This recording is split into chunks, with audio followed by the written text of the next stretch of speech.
The bracelet caught to the light for just a second, sleek, silver, with a logo that made Liam's blood run cold.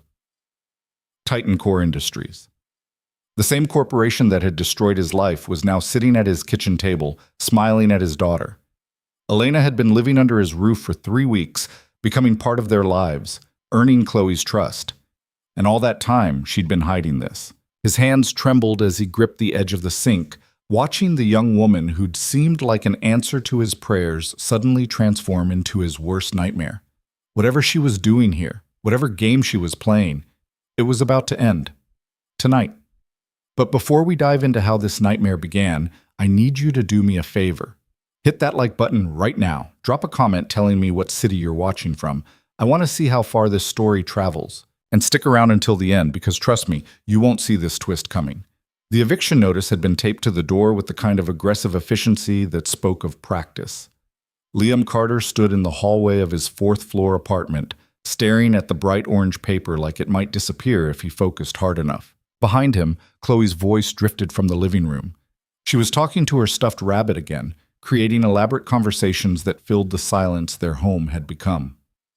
"Daddy, Mr. Hopscotch wants to know if we're having spaghetti tonight." Liam peeled the notice off carefully, folding it into quarters before shoving it deep into his jacket pocket.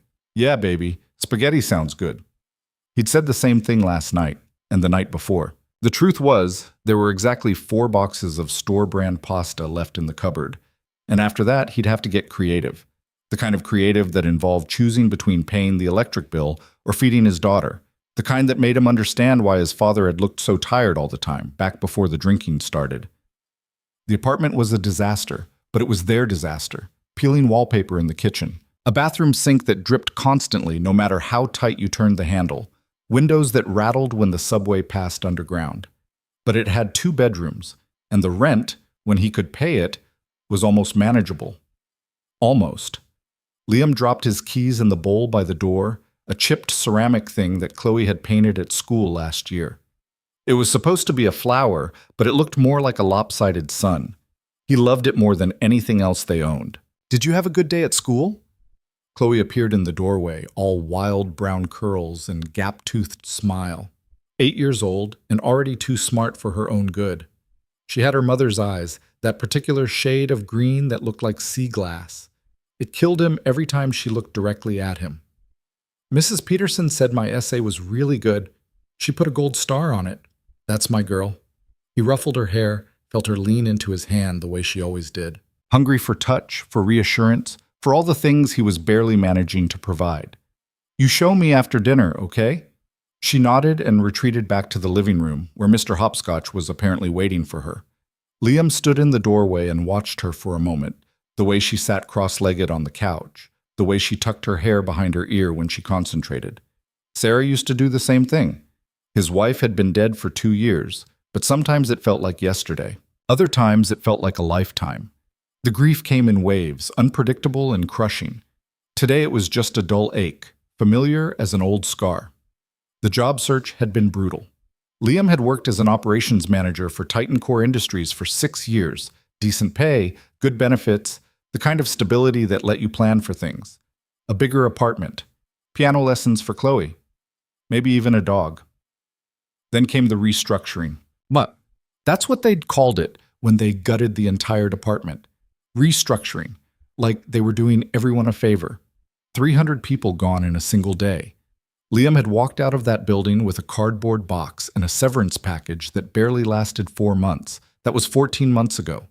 Since then, it had been rejection after rejection. Overqualified for entry-level positions, not specialized enough for management, the gap in his resume growing wider, more suspicious. Every interview, the same script. "We'll be in touch. Don't call us. We'll call you." They never did. The water damage in the ceiling had gotten worse. Liam stood in what used to be the guest room, barely big enough for a twin bed and a dresser, and stared at the brown stain spreading across the plaster. Mrs. Chen upstairs had a leak in her bathroom. Landlord wouldn't fix it, probably wouldn't fix this either. But looking at that cramped, damaged room, Liam had an idea. The kind of idea that came from desperation. The kind that made sense at 3 in the morning when you were lying awake calculating how many meals you could skip to make sure your kids stayed fed. He could rent it out. The thought felt like defeat, like admitting he couldn't handle this on his own. But pride didn't pay bills, and Chloe needed new shoes. He'd noticed her shoving paper towels in the toes of her current pair to make them fit. Pride was a luxury he couldn't afford anymore. The Craigslist ad went live that night after Chloe went to bed. Small room available in shared apartment. $200 per month plus utilities. Quiet building. Near subway. Furnished. Available immediately. Must be clean, respectful, employed. No smoking. Background check required. He stared at the screen for a long time before hitting post. This was really happening. He was inviting a stranger into their home, into the fragile ecosystem he and Chloe had built from the wreckage of their lives. It felt dangerous. It felt necessary. The responses started within an hour. Most were immediate no's. Guys who wrote in text speak about chillin' and keeping it low-key. People who asked if he was flexible on the rent, which really meant could they pay even less than the already insulting price he'd listed. One person asked if clothing was optional. Liam deleted that one so fast his mouse nearly broke. Then, at nearly midnight, a different kind of message appeared. Hello. I saw your listing for the room. I'm a 24-year-old professional looking for a quiet, stable place to stay. I work in research and keep to myself. I'm organized, respectful, and can pay first and last month up front. Would it be possible to see the room this week? Thank you. Elena Ward. Professional, employed, upfront payment. Liam read it 3 times, looking for red flags. The message was almost too polite, too formal. But desperation wasn't picky. He typed back, "Can you come by tomorrow evening, 7 p.m.? The response came immediately. "Yes, thank you. I'll be there." Liam closed the laptop and sat in the dark living room, listening to Chloe's soft breathing from down the hall. What the hell was he doing? Bringing a stranger into their home, into Chloe's world. But what choice did he have? The eviction notice was still in his pocket, growing heavier by the hour. He pulled it out, unfolded it, read it again in the dim light from the street. 30 days. They had 30 days to come up with $2,400 in back rent, or they were out on the street. The room rental would bring in $200 a month. It wasn't enough. It wasn't close to enough. But it was something. The next day crawled by with agonizing slowness. Liam sent out 6 more job applications, each one feeling more futile than the last. He made lunch for Chloe, peanut butter sandwiches, apple slices, the last of the cookies. Watched her head off to school with her backpack dragging on the ground, too big for her small frame. Then he cleaned, really cleaned. Scrubbed the bathroom until his hands smelled like bleach. Vacuumed the living room, picking up stray toys and books. Made sure the dishes were done, the trash taken out. He wanted the place to look lived in but not desperate, homey but not falling apart. The guest room was trickier. He'd moved most of their storage boxes into his bedroom closet, stacked them so high they threatened to avalanche every time he opened the door. The water stain on the ceiling was still there. Nothing he could do about that. But he'd put fresh sheets on the bed, cleared off the small dresser, even stuck a lamp on the nightstand. It looked almost welcoming if you didn't look too close. At 6:45, Chloe was stationed at the window, nose pressed against the glass. Is she coming soon? She said 7, baby. What if she's mean? Liam had been wondering the same thing. Then she doesn't get to stay.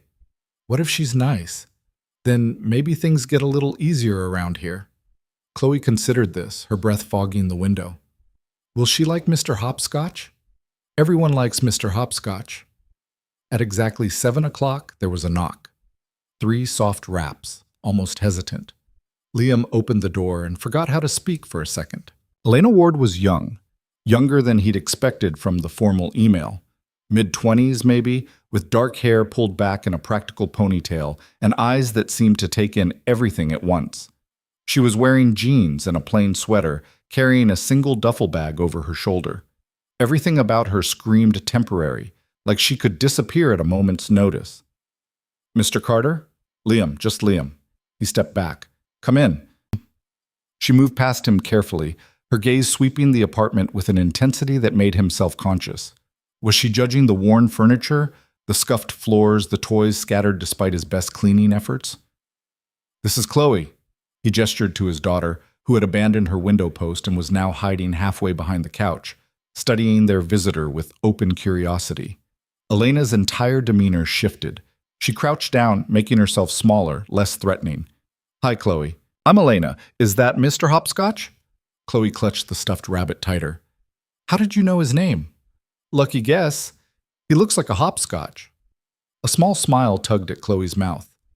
"Daddy says you might live in our extra room. If that's okay with you, I'd be very quiet. I promise not to be in the way."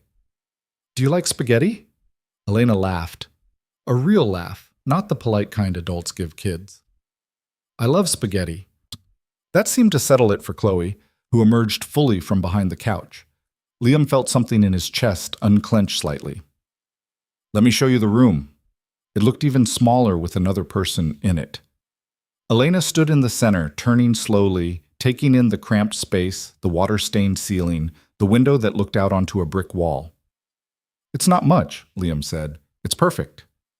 "The ceiling, Mrs. Chen upstairs has a leak. Well, landlord's supposed to fix it." "I'm sure it's fine." She set her bag down on the bed, and Liam noticed she'd brought almost nothing. One bag. That was it. "Who moves with one bag?" "The email said you work in research?" "Yes, data analysis mostly. I can work remotely, so I won't be around much during the day." She pulled out her wallet, counted out bills. First month and last month, plus a little extra for utilities. Liam stared at the cash. $500. More money than he'd seen in one place in months. His hands shook slightly as he took it. "Background check. I'll send you everything you need. References, too." She smiled, but it didn't quite reach her eyes. "I know this is unusual. Having a stranger move in, I promise I'll stay out of your way. Kitchen's shared, bathroom too. We eat dinner around 6 usually. You're welcome to join, but no pressure." "Thank you." There was something off about her, but Liam couldn't put his finger on what. The way she held herself, maybe. Too careful. Too controlled, like she was used to being watched. "You from around here?" "Not originally. I move around a lot for work." "Family?" A pause. "Not really. Not anymore." Liam recognized that particular flavor of alone. He nodded, didn't push. Elena moved in that night. It took her less than 10 minutes to unpack, clothes in the dresser, laptop on the bed, a few books on the windowsill. That was it. No photos, no personal items, nothing that said who she was or where she'd come from. Chloe insisted on giving her the apartment tour, which consisted of pointing out where they kept the good cookies, top shelf behind the oatmeal, where Mr. Hopscotch liked to sit, corner of the couch near the window, and which subway grate outside made the best echo when you yelled into it. Liam made a mental note to discuss that later. That first night, Elena stayed in her room. Liam made spaghetti. The real stuff. Not the boxed kind, because suddenly he could afford sauce that didn't come in a jar. Chloe set the table for 3, even though their new roommate didn't emerge. "Should I knock?" Chloe whispered. "Let her settle in, baby." But when they were halfway through dinner, Elena appeared in the doorway. "I'm sorry. I don't want to intrude." "You're not." Liam pushed out a chair with his foot. "Sit." She did, moving like she wasn't sure if she was allowed. Chloe immediately started chattering about school, about Mrs. Peterson's gold stars, about how Tommy Martinez had gotten in trouble for putting glue in Jenny Chen's hair. Elena listened with complete attention, asking questions, laughing at the right parts. Liam watched her over his plate and thought, this might actually work. The first week was careful, everyone on their best behavior. Elena left early in the mornings. Liam heard her door open around 6, heard the shower run, heard her leave by 7. She came back late, usually after Chloe was in bed. She was quiet, almost invisible. But small things started appearing, fresh milk in the fridge when they'd run out, new dish soap when the bottle ran empty, little things that cost money she shouldn't be spending on them. "You don't have to do that," Liam said one morning, finding her loading groceries into the cabinet. "I know, I wanted to." "The rent doesn't include food." "Consider it payment for putting up with me." "We're not putting up with anything. You're barely here." She paused, a can of soup in her hand. "Is that a problem?" "No, you don't owe us anything extra." "I like helping." There was something in her voice that stopped him from arguing further, A need, maybe. Like helping them was helping her somehow. The second week, Elena started staying for dinner. Not every night, but most. She'd emerge from her room around 6, ask what she could do to help, and end up setting the table or making salad or keeping Chloe entertained while Liam cooked. It became a routine without anyone officially deciding it should be. Chloe adored her. Elena had infinite patience for games of hide and seek, for reading the same story 3 times in a row, for elaborate tea parties where Mr. Hopscotch was the guest of honor. She helped with homework without making Chloe feel stupid. She knew when to push and when to back off. Liam watched them together, Elena cross-legged on the floor, helping Chloe build a block tower, and felt something dangerous blooming in his chest. Hope. The idea that maybe things could be okay, that maybe they weren't alone in this anymore. But late at night, he'd hear her moving around her room, pacing, typing frantically on her laptop, sometimes on the phone with someone, her voice too low to make out words but the tone unmistakable. Fear, anger, desperation. Once, he passed her room and saw her through the cracked door. She was sitting on the bed, head in her hands, shoulders shaking, crying in absolute silence. He didn't knock. Whatever she was running from, she'd tell him when she was ready. Or she wouldn't. It wasn't his business. Then came the bracelet. It was a Thursday. Liam remembered because Thursdays were when Chloe had art class after school, which meant he had an extra hour alone in the apartment. He was cleaning up the kitchen when he noticed it on the counter. Sleek silver metal with some kind of engraving. He picked it up without thinking, turned it over, saw the logo. Titan Industries. The room tilted sideways. Liam gripped the counter, the bracelet burning in his palm like it was radioactive. Titan, the corporation that had fired him. The corporation whose chemical plant had poisoned the water supply in Riverside Heights, the neighborhood where he and Sarah had lived before Chloe was born. The corporation that had paid out settlements and made promises and changed nothing. The corporation that Sarah's doctors said had probably contributed to the cancer that killed her. And Elena worked for them, or had worked for them, or was connected to them somehow. The front door opened. Elena's voice. "I'm home! I brought Chinese food if anyone's hungry." Liam stood frozen in the kitchen, the bracelet in his hand, his mind racing. Every interaction replayed in a new light. The formal emails, the cash payments, the way she never talked about her work, the late-night phone calls. She appeared in the doorway, holding takeout bags, smiling. Then she saw his face, saw what he was holding. The smile died. "Liam, you work for them. It's not what you think. You work for Titan. His voice came out strangled. "This whole time. In my home. Around my daughter. Please, let me explain." "Explain what? That you're spying on us? That this was some kind of setup?" Elena set the bags down carefully, her hands up like she was approaching a wild animal. "I don't work for them. Not anymore. I swear." "That's their logo." "I know." "So you did work for them." "My father—" She stopped, swallowed hard. "My father is the CEO." The world stopped making sense. Liam stared at her, this young woman in jeans and a sweater who'd been living in their spare room, eating their spaghetti, playing with his daughter. The CEO's daughter. "You're Richard Ward's kid."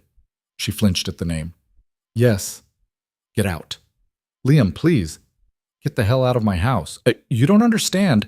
"I understand perfectly." He advanced on her, the bracelet clenched in his fist. "You're one of them, the people who destroyed my life, who killed my wife. And you thought what? You'd slum it with the little people? See how the other half lives?" "It wasn't like that." "Then what was it like, Elena? Or is that even your real name?" "It's my real name, and I'm here because I had nowhere else to go." "Bullshit, your father's a millionaire." "Billionaire, actually." Her voice was flat. "And I'd rather live on the street than take another cent from him." "Why should I believe anything you say?" "Because I hate him as much as you do." The words hung in the air between them. Liam wanted to throw her out, wanted to grab her bag and physically remove her from the apartment, but something in her eyes stopped him. A rawness, a pain that matched his own. "Talk fast." Elena's shoulders sagged. She looked suddenly exhausted, like she'd been holding herself together through sheer force of will and had just run out. Can we sit? No. Fine. She stayed in the doorway, arms wrapped around herself. I found something at Titan Core. Files my father had locked away. Information about things the company did. Illegal things. Horrible things. What kind of things? Environmental violations, covered-up accidents, deliberate contamination of water supplies to drive down property values so they could buy land cheap. She met his eyes. Riverside Heights was one of them. Liam's knees went weak. He sat down hard on the kitchen chair. 17 people died from that contamination, Elena continued, her voice barely above a whisper. The company knew. My father knew. They paid off inspectors, buried the reports, and when people started getting sick, they blamed the city's infrastructure. Sarah. I don't know everyone who died, but yes, probably. He couldn't breathe. The kitchen was too small, too hot. Sarah's face flashed in his mind, her smile, her laugh, the way she looked at the end when the cancer had eaten her alive. The doctors had said it was rare, aggressive, environmental factors possibly involved, but impossible to prove. Why are you telling me this? Because I'm going to stop him, expose everything, bring the whole company down. You're serious? Completely. They'll destroy you. I know. So why Because it's the right thing to do. She pulled something from her pocket, a small red USB drive. This has everything, financial records, internal memos, video footage, enough to put him away for life. I just need to get it to the right people without getting killed first. Liam stared at the tiny piece of plastic that supposedly held his wife's killers accountable. How long have you had that? 3 months. I've been hiding, moving every few weeks, using cash, staying off grid, but I'm running out of money and places to go. So you found my ad. I was desperate, and you seemed safe. Safe. Someone who wouldn't ask too many questions. Who needed the money enough not to care where I came from? She laughed bitterly. Turns out that was stupid. You cared anyway. Liam looked at her, really looked at her. The dark circles under her eyes, the way she held herself like she was ready to run. The fear that never quite left her face even when she smiled at Chloe. They're looking for you. Yes. They know you have the files. They suspect. They don't know where I am. Yet. He should throw her out. Should want nothing to do with this mess. But the image of Sarah in that hospital bed, skin yellow with jaundice, body wasting away, wouldn't leave his head. And here was someone offering revenge. Justice. The thing he'd been too beaten down to even imagine fighting for. What do you need? Elena's eyes widened. What? From me. To make this work. What do you need? Liam, you don't have to. Yes, I do. They killed my wife, took my job. If you're taking them down, I want in. It's dangerous. Everything's dangerous. She studied his face for a long moment, then nodded. A safe place to stay while I coordinate with the journalists. A few more weeks, maybe a month, and someone to trust. You're trusting me with your life. Apparently. The insanity of the situation hit him. 20 minutes ago, he was planning dinner. Now, he was harboring a corporate fugitive who happened to be the daughter of his greatest enemy. Chloe would be home from art class in 40 minutes. He had to figure out what to tell her. The Chinese food's getting cold, Elena said. Liam looked at the takeout bags, at the bracelet still in his hand, at the woman who'd become part of their lives under false pretenses. Is anything you told us true? Most of it. I really do work in data analysis. I really don't have family anymore. And I really do love spaghetti. Despite everything, he almost smiled. Why'd you keep the bracelet? Reminder of who I'm fighting and why. He held it out to her. She took it, slipped it into her pocket like it was something shameful. We eat at 6, Liam said. You want to stay for dinner, you stay for dinner. But no more secrets. Not about this. Deal. And if anyone comes looking for you, if you put Chloe in danger for even a second, I'll hand you over myself. Fair enough. They stood in the kitchen, Chinese food growing cold between them, the weight of shared secrets settling over the apartment like dust. Outside, the subway rumbled past. Inside, everything had changed. Elena started unpacking the food. Kung Pao chicken, fried rice, spring rolls, more food than 3 people could eat. I should have asked what you liked, she said. We're not picky. I noticed the spaghetti budget is very consistent. Poverty makes you predictable. She winced. I'm sorry, that came out wrong. It's fine, you grew up rich, can't help it. I grew up isolated, private schools, security guards. Everything controlled. At least you and Chloe have something real. Liam looked around the shabby apartment, at the peeling paint and the water stains and the furniture that came from yard sales. Real. Yeah, it was that. Your father know where you are? No, I've been careful. How careful? No credit cards, no phone in my name. I sold my car for cash 3 months ago, changed my hair, started using my middle name.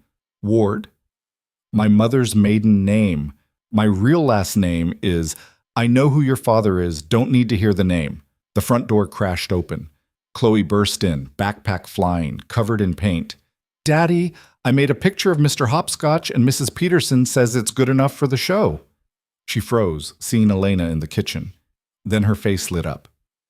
You're home early. I brought dinner. Elena held up a spring roll. Want one? Yes. Can we eat in the living room and watch a movie? Liam started to say no. They always ate at the table, but Elena was already nodding, already helping Chloe set up plates on the coffee table. His daughter was happy. The apartment was warm. There was food he didn't have to cook. For just a moment, he let himself pretend this was normal. That Elena was a friend, not a fugitive.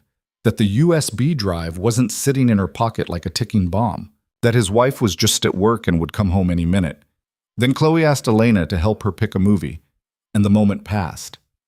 They watched some animated thing about talking fish. Chloe fell asleep halfway through, her head on Elena's shoulder.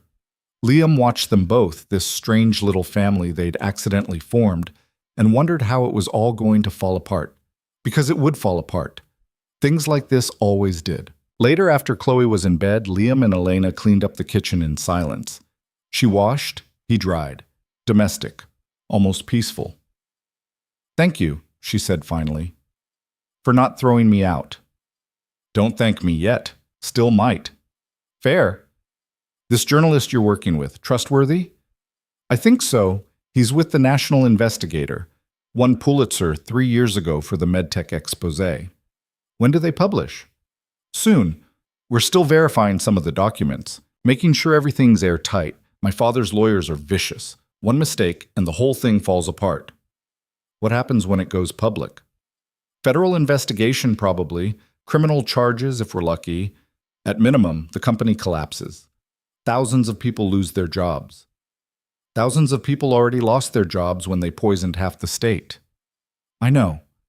She scrubbed at a plate that was already clean, her movements mechanical. Liam recognized the signs. His own hands used to shake like that in the weeks after Sarah died. When the grief was so big it needed somewhere to go and all you could do was clean things that didn't need cleaning. Your mom know what you're doing? She's dead. Died when I was 12. I'm sorry. Don't be. She got out early, before she could see what he really was. What about siblings? Only child. Like Chloe. Chloe's not lonely. Neither was I. She set the plate in the drying rack. I had tutors. Security guards. People paid to care about me. It's different. Yeah, different. They finished the dishes. Elena started toward her room, then paused. The money I gave you, for rent, it's clean. I earned it doing freelance data work. Nothing connected to my father. I wasn't going to ask. I know, but I wanted you to know anyway. She disappeared into her room. Liam heard the lock click, heard her moving around, the soft sound of her laptop opening. Working late into the night on whatever part of the expose still needed finalizing. He sat in the dark living room, the eviction notice still in his jacket pocket. The $500 now deposited in his account, but nowhere near enough to fix their situation. In the morning, he'd keep job hunting, keep trying to build something stable for Chloe. But tonight, he let himself imagine it. Titan Core Industries crumbling, Richard Ward in handcuffs, justice for Sarah finally, after 2 years of swallowing rage and grief and helplessness. His phone buzzed, text from an unknown number. Interview tomorrow, 10 a.m. Peterson Manufacturing, Operations Supervisor position. Liam read it 3 times. He'd applied to Peterson 6 months ago, hadn't heard anything. Now suddenly they wanted to talk? Something felt off. But beggars couldn't be choosers. He typed back, "I'll be there." In her room, Elena was on the phone, her voice barely audible through the wall. "Promised you'd have everything by Friday." "Yes, I'm safe." "No, he doesn't know." "I trust him, Marcus. He has as much reason to hate Titan Core as I do. Just be ready. When this breaks, it needs to break everywhere at once. No warning, no time for damage control." A pause. "I know what I'm risking. Do it anyway." She hung up. Liam heard her crying again, those silent sobs that sounded like they came from somewhere deep and broken. He stood at her door, hand raised to knock. To say, what? That it would be okay? It wouldn't be. That she was brave? She knew. That he understood? He didn't. Not really. He lowered his hand and went to bed. The apartment settled into its nighttime sounds, the radiator hissing, the upstairs neighbors arguing, the subway rumbling past underground. Liam lay awake and thought about interviews and eviction notices and the small red USB drive that supposedly held the truth about his wife's death. In the room next door, Elena Ward, daughter of billionaire's corporate fugitive, accidental roommate, plotted the destruction of her father's empire. And in the smallest bedroom, Chloe slept with Mr. Hopscotch tucked under her chin, dreaming of gold stars and spaghetti dinners, blissfully unaware that their fragile little world was about to detonate. The morning came too fast. Liam jerked awake at 6:15, his alarm blaring something aggressive and tinny. He'd been dreaming about Sarah again, not the sick version, but the before version, the one who laughed at his jokes and burned toast and sang off-key in the shower. In the dream, she'd been trying to tell him something important, but he couldn't hear her over the sound of water running. He stumbled into the bathroom and found Elena already dressed, stuffing her laptop into a messenger bag. She looked like she hadn't slept at all. "You're up early," he said. "Meeting, downtown." She wouldn't meet his eyes. "I'll be back late." "The journalist?" She nodded, slipping past him into the hallway. "Liam, about yesterday. The bracelet. I should have told you from the start." "Yeah, you should have. I was scared you'd react exactly the way you did." "Can't blame me for that. I'm not blaming you for anything." She adjusted the bag on her shoulder, fingers drumming against the strap, nervous energy pouring off her in waves. "I just need you to know what I'm doing. It's not some rich kid rebellion. People died. People like Sarah. And my father knew. He signed off on it, personally." Liam's jaw tightened. "You have proof of that?" "On the drive. His signature on the environmental reports. Emails discussing the acceptable loss threshold in Riverside Heights. They calculated how many deaths would be statistically insignificant enough to avoid major lawsuits." The bathroom suddenly felt too small. Liam gripped the edge of the sink, knuckles white. "How many did they consider acceptable?" 20. Elena's voice was flat. "They estimated 20 deaths would be cheap enough to settle out of court. 17 people died. They were celebrating that they came in under budget. He was going to be sick. Actually, physically sick. The toast Sarah used to burn. The way she'd kiss Chloe's forehead before school. The months of chemo that destroyed her from the inside out, while the doctors kept saying they didn't know why the cancer was so aggressive, so unusual. Under budget."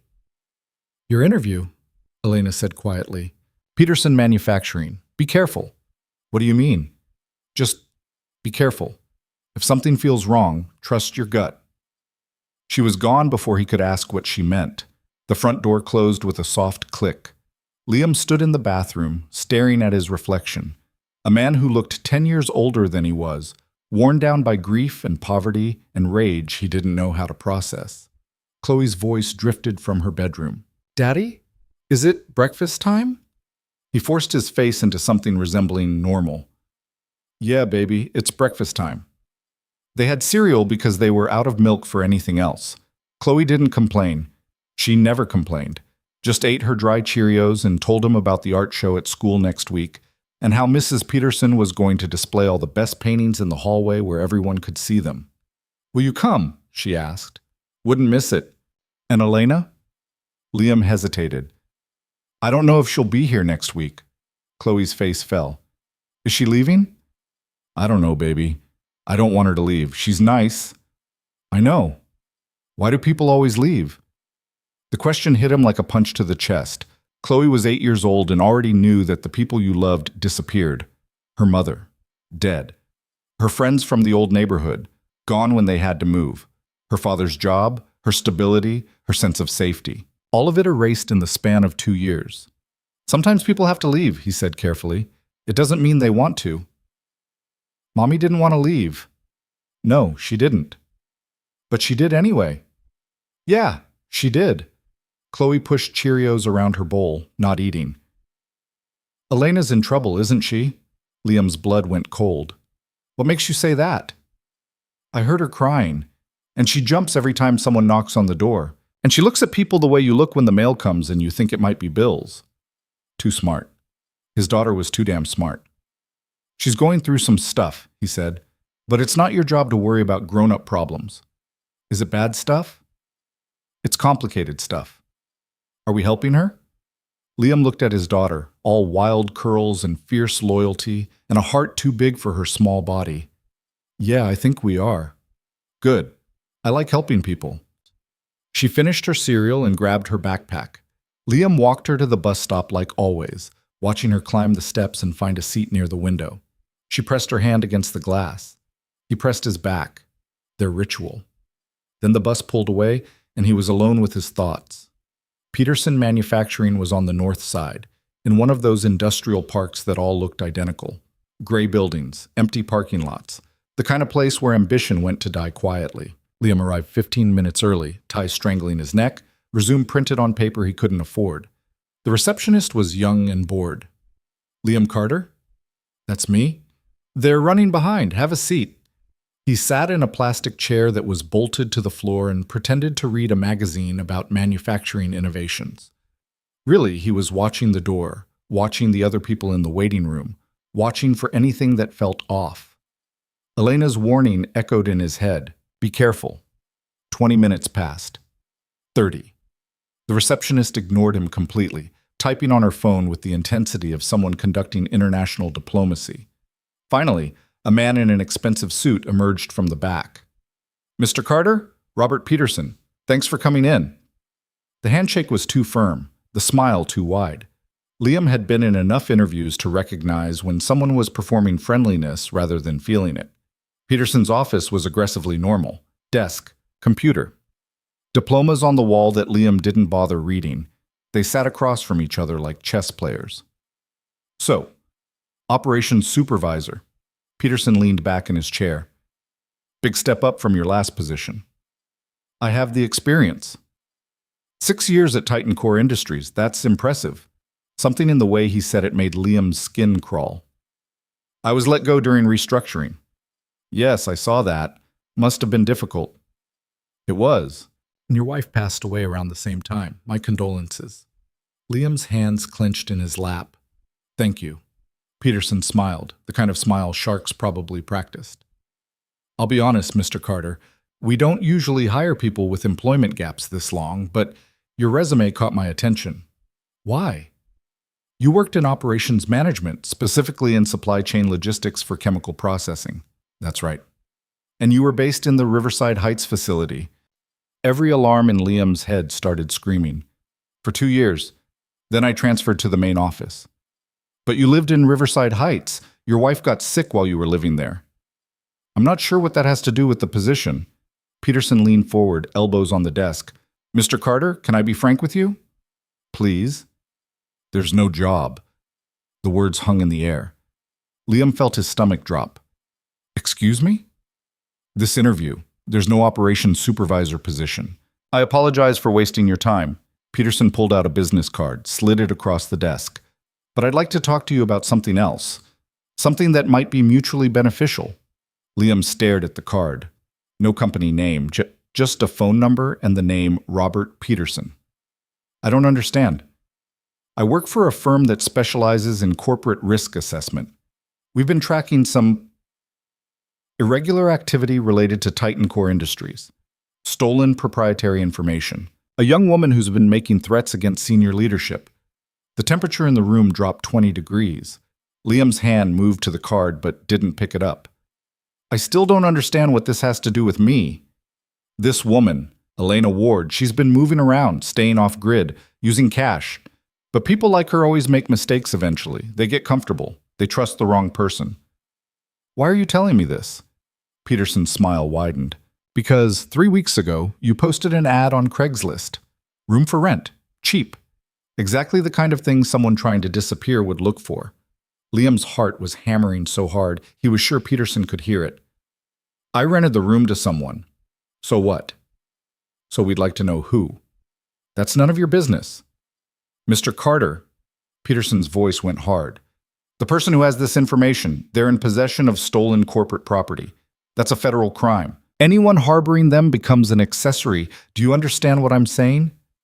Sounds like you're threatening me. I'm offering you a choice. You help us locate Elena Ward, and in return we make your problems disappear. The back rent you owe, the eviction notice. We can make that go away, plus a finder's fee. Say, $20,000. $20,000. More money than Liam had seen in 2 years. Enough to get caught up on bills. Enough to move somewhere better. Enough to give Chloe a childhood that didn't involve rationing spaghetti. All he had to do was betray the woman who'd been sleeping down the hall. The woman who'd bought groceries and helped with homework and made his daughter smile for the first time in months. The woman who had evidence that Titancore had murdered his wife. No, Liam said. Peterson blinked. I'm sorry? I said no, I don't know anyone named Elena Ward. I rented my room to a woman named Elena. She works from home, pays on time. That's all I know. Mr. Carter, are we done here? Liam stood up. Because you said there's no job, so I'm not sure why I'm still sitting in your office. You're making a mistake. Wouldn't be my first. He walked out. Through the reception area, into the parking lot, got halfway to his car before his legs started shaking so bad he had to lean against a dumpster. He pulled out his phone with trembling fingers and texted Elena. They know. Get out of the apartment. Now. The response came immediately. Where are you? Peterson Manufacturing. It was a setup. They're looking for you. Don't go home. Meet me at the library on 5th. 20 minutes. Liam stared at his phone. Don't go home. But Chloe would be getting out of school in 4 hours. He had to pick her up. He had to make sure she was safe. His phone buzzed again. Elena. I'll explain everything. Please, just trust me. Trust. What a joke. He barely knew this woman. She'd lied about who she was. Put him and Chloe in danger just by existing near them. He should go straight to the police. Tell them everything. Wash his hands of this entire mess. Instead, he got in his car and drove to the library. She was waiting in the back corner near the reference section where nobody ever went. Her laptop was open, but she wasn't looking at it. Just sitting there, leg bouncing, scanning every face that passed. How did they find you? She asked before he'd even sat down. They found me. Fake job interview. Guy named Robert Peterson. Said he works corporate risk assessment. He works for my father, private security. They've been tracking my movements. He knew about the Craigslist ad, about you moving in. Elena swore under her breath. I was careful. I didn't use my real name. I paid cash. They connected the dots anyway. Liam kept his voice low. Around them, people browsed books, oblivious to the fact that they were sitting next to a corporate fugitive. They offered me money, 20 grand, plus they'd make my eviction notice disappear. She went very still. What did you say? I told them to go to hell. Something in her face cracked. Relief maybe, or surprise that someone would choose her over financial security. Liam, don't. I didn't do it for you. I did it because they killed my wife, and I'll be damned if I help them cover up one more thing. They're going to come after you now. After Chloe. I know. I should leave. Right now. Disappear. It's the only way to keep you safe. And then what? They win. Your father gets away with murder, and we all just go back to pretending the world is fair. Elena closed her laptop. Her hands were shaking. The story publishes tomorrow. Marcus, the journalist, he confirmed it this morning. Front page of the National Investigator, digital and print. Every major news outlet has been sent advance copies under embargo. Tomorrow Tomorrow at 6 a.m., the entire world finds out what Titan Core Industries did, what my father did. Liam's mind raced. Then we just have to survive until tomorrow morning. That's 16 hours. Can your father stop the story? Not anymore. It's too big. Too many people have the files now. Marcus made sure of that. Even if they killed me tonight, the story still runs. But they don't know that. No, they think if they find me and get the drive back, they can bury everything. So we keep you hidden. 16 hours. Elena laughed, but it sounded like breaking glass. You're talking about going to war with a billion-dollar corporation. They already declared war. We're just fighting back. She studied his face for a long moment. Why are you doing this? Really? Because Sarah died scared and confused, and I couldn't help her. Because Chloe deserves to grow up in a world where rich people don't get to poison whoever they want. Because I'm tired of losing. We might lose anyway. Then at least we'll lose fighting. Something shifted in Elena's expression, a hardness settling into place. She pulled the red USB drive from her pocket, held it up to the light. Everything's on here. Copies are with Marcus and his editor and their lawyers, but this is the original. The one with the metadata proving it came from my father's personal server. What do we do with it? We keep it safe. And if they come for us, we make damn sure the whole neighborhood knows what's on it before they can shut us up. Liam checked his watch. Chloe gets out of school at 3. Then we have 3.5 hours to prepare. They left the library separately. Elena first, then Liam 5 minutes later. He drove home taking random turns, checking his mirrors, probably looking paranoid to anyone who noticed. The apartment building looked normal when he pulled up. Mrs. Chen was arguing with the mailman. The guy from 2B was smoking on the steps despite the no smoking policy. Liam took the stairs 2 at a time. The apartment door was locked, undisturbed. He went through every room anyway, checking closets, looking under beds. Nothing. Just their shabby furniture and Chloe's toys and the smell of old coffee.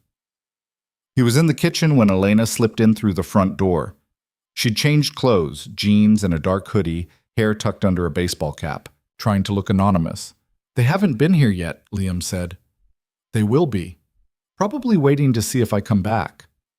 So we don't give them the chance. We get Chloe from school, go somewhere public. Stay visible until tomorrow morning. Where? Liam thought fast. There's a 24-hour diner on Route 9, always crowded. Hard to do anything without witnesses. You're thinking like a fugitive. I'm thinking like a father. Elena pulled out her laptop, fingers flying across the keyboard. I'm sending Marcus one more message, telling him about Peterson, about the intimidation attempt. He'll want it for the story. Will it help? Proves they knew what they were doing was wrong, that they're actively trying to cover it up. She typed in silence for a minute. Liam watched her work and thought about the first night she'd moved in, how normal it had seemed, how much had changed in 3 weeks. Done, Elena said. I also told him if he doesn't hear from me by tomorrow morning, assume the worst and publish everything immediately. No waiting for confirmation. They'll kill you for this. They'll try. Liam's phone buzzed. The school. His blood turned to ice as he answered. Mr. Carter, this is Principal Davidson. I'm calling about Chloe. Is she okay?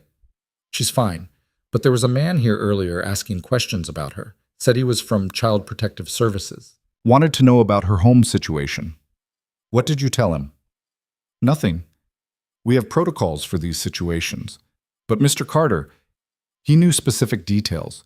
What time she gets dismissed, which bus she rides, her teacher's name. Liam's grip on the phone tightened until his knuckles cracked. What did he look like?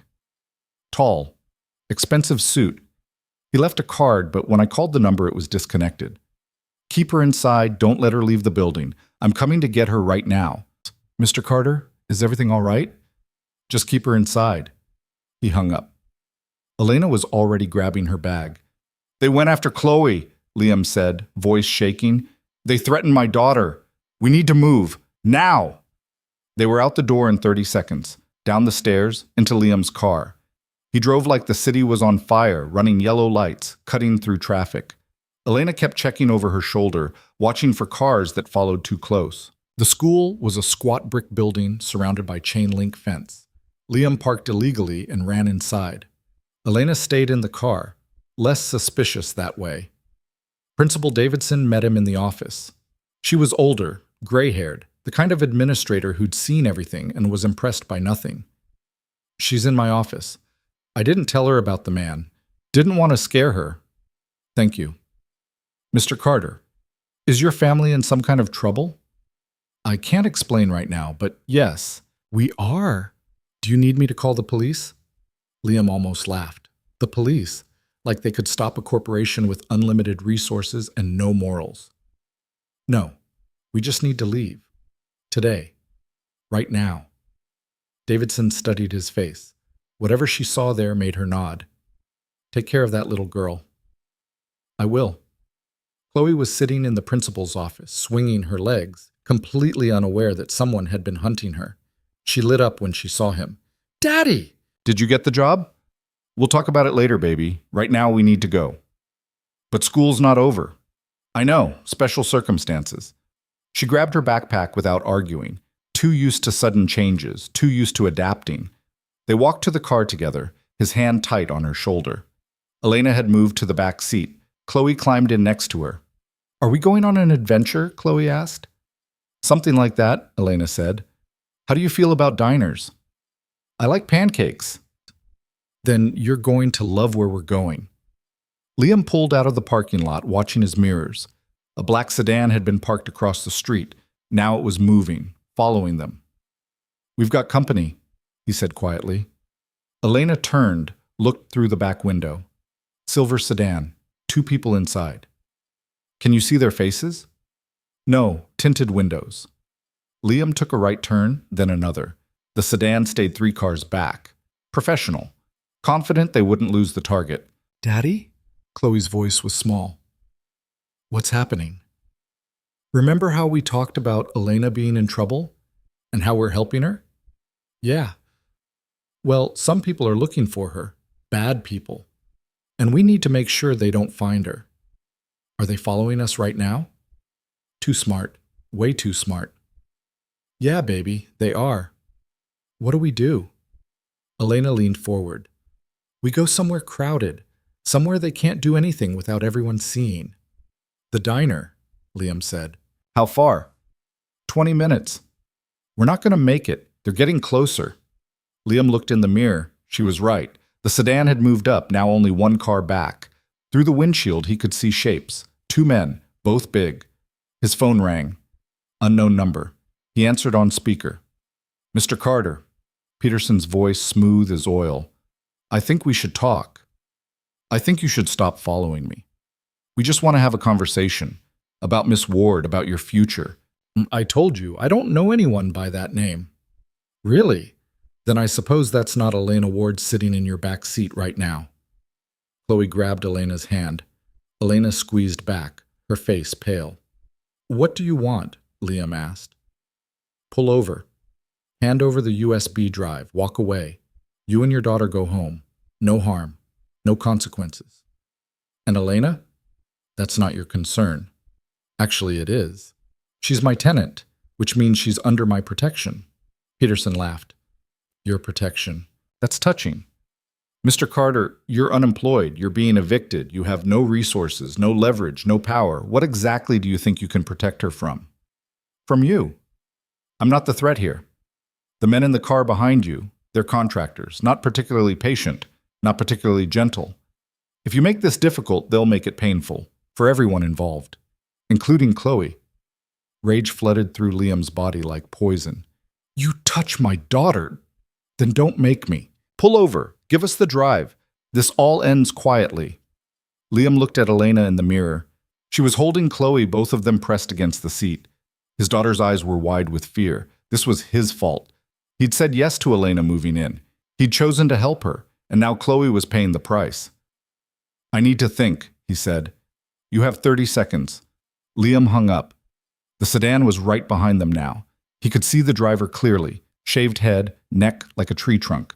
The passenger was talking on the phone, coordinating. "What do we do?" Elena's voice was steady despite the fear in her eyes. "We fight." "Liam, you said the story publishes tomorrow morning. We just need to survive until then." "They'll hurt us. They'll hurt Chloe." Only if we let them. He gunned the engine, shooting through a yellow light. The sedan followed, closing the gap.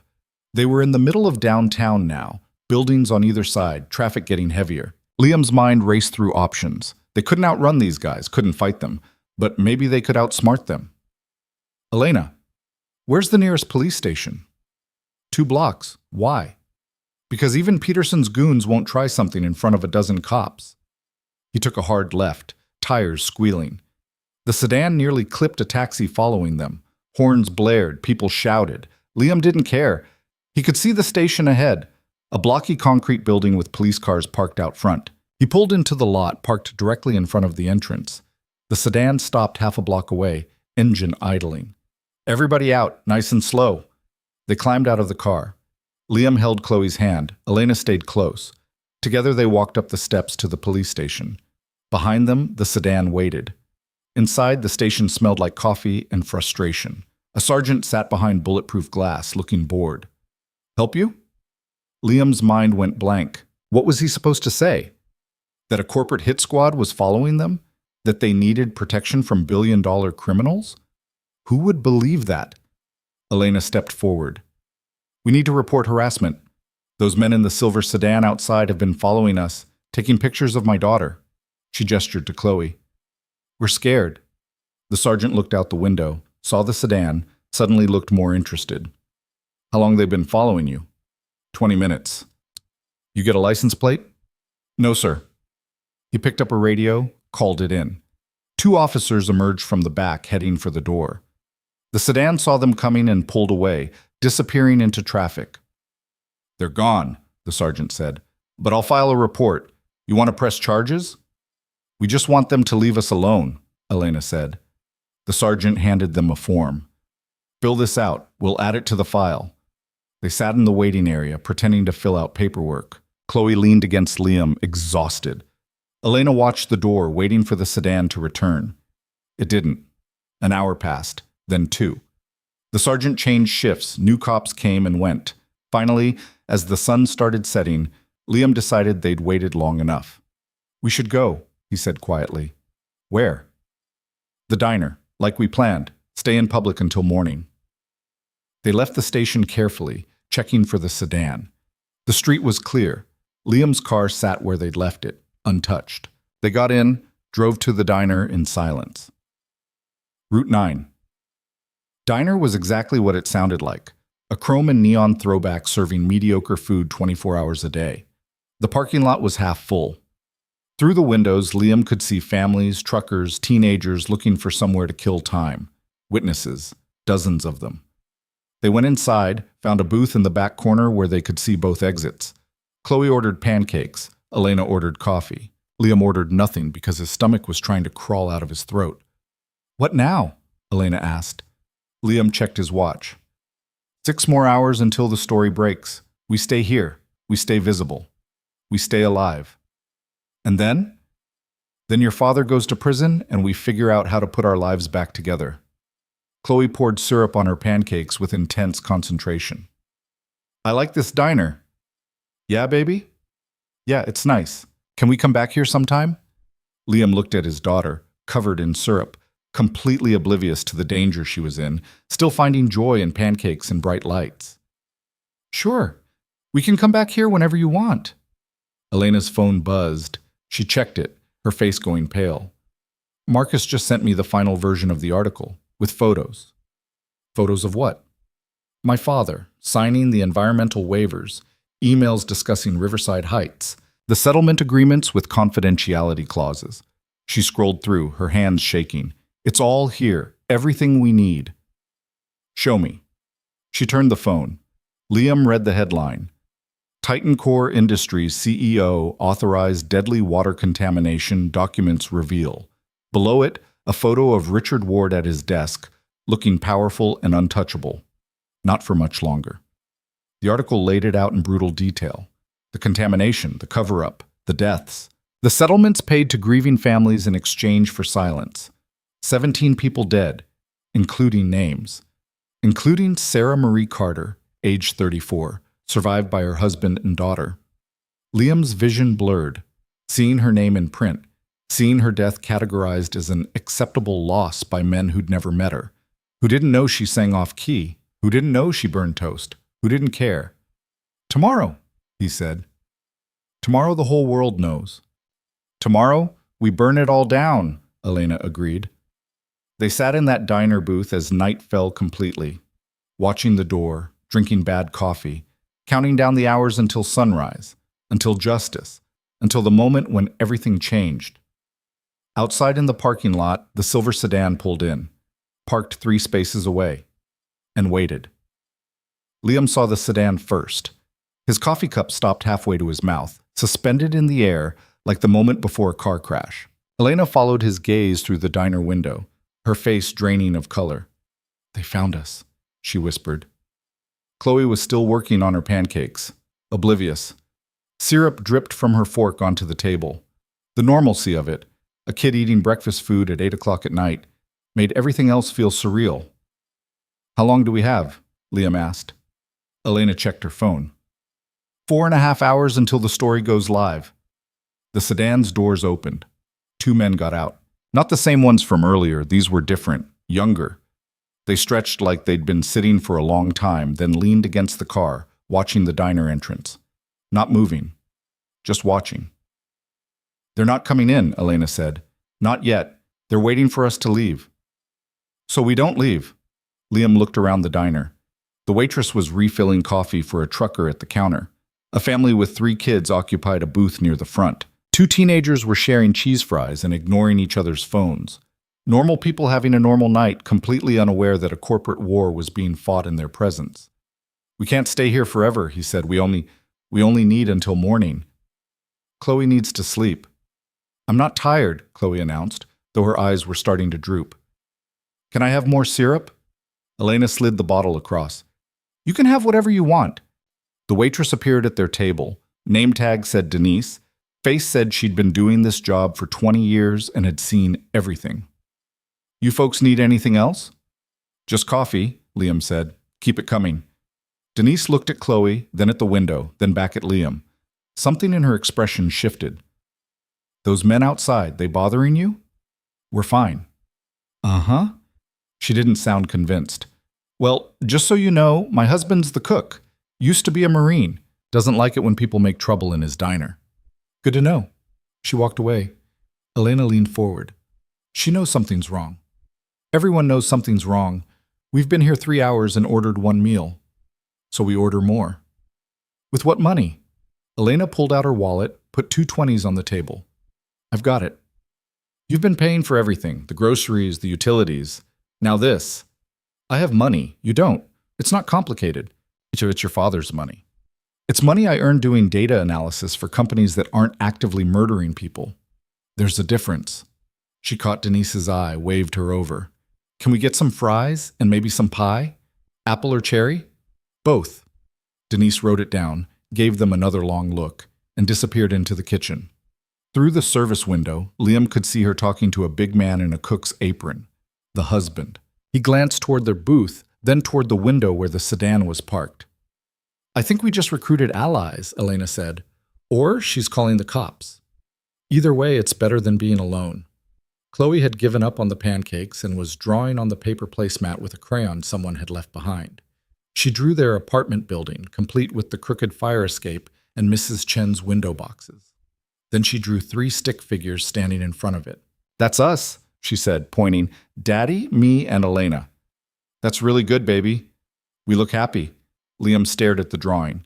3 stick figures with circle heads and triangle bodies, holding hands in front of a building that was falling apart. Happy. What a concept. The fries arrived, then the pie. Denise set everything down and said, "On the house." "We can pay," Liam started. "I know you can. I'm saying you don't have to." She looked directly at Elena. "You in some kind of trouble, honey?"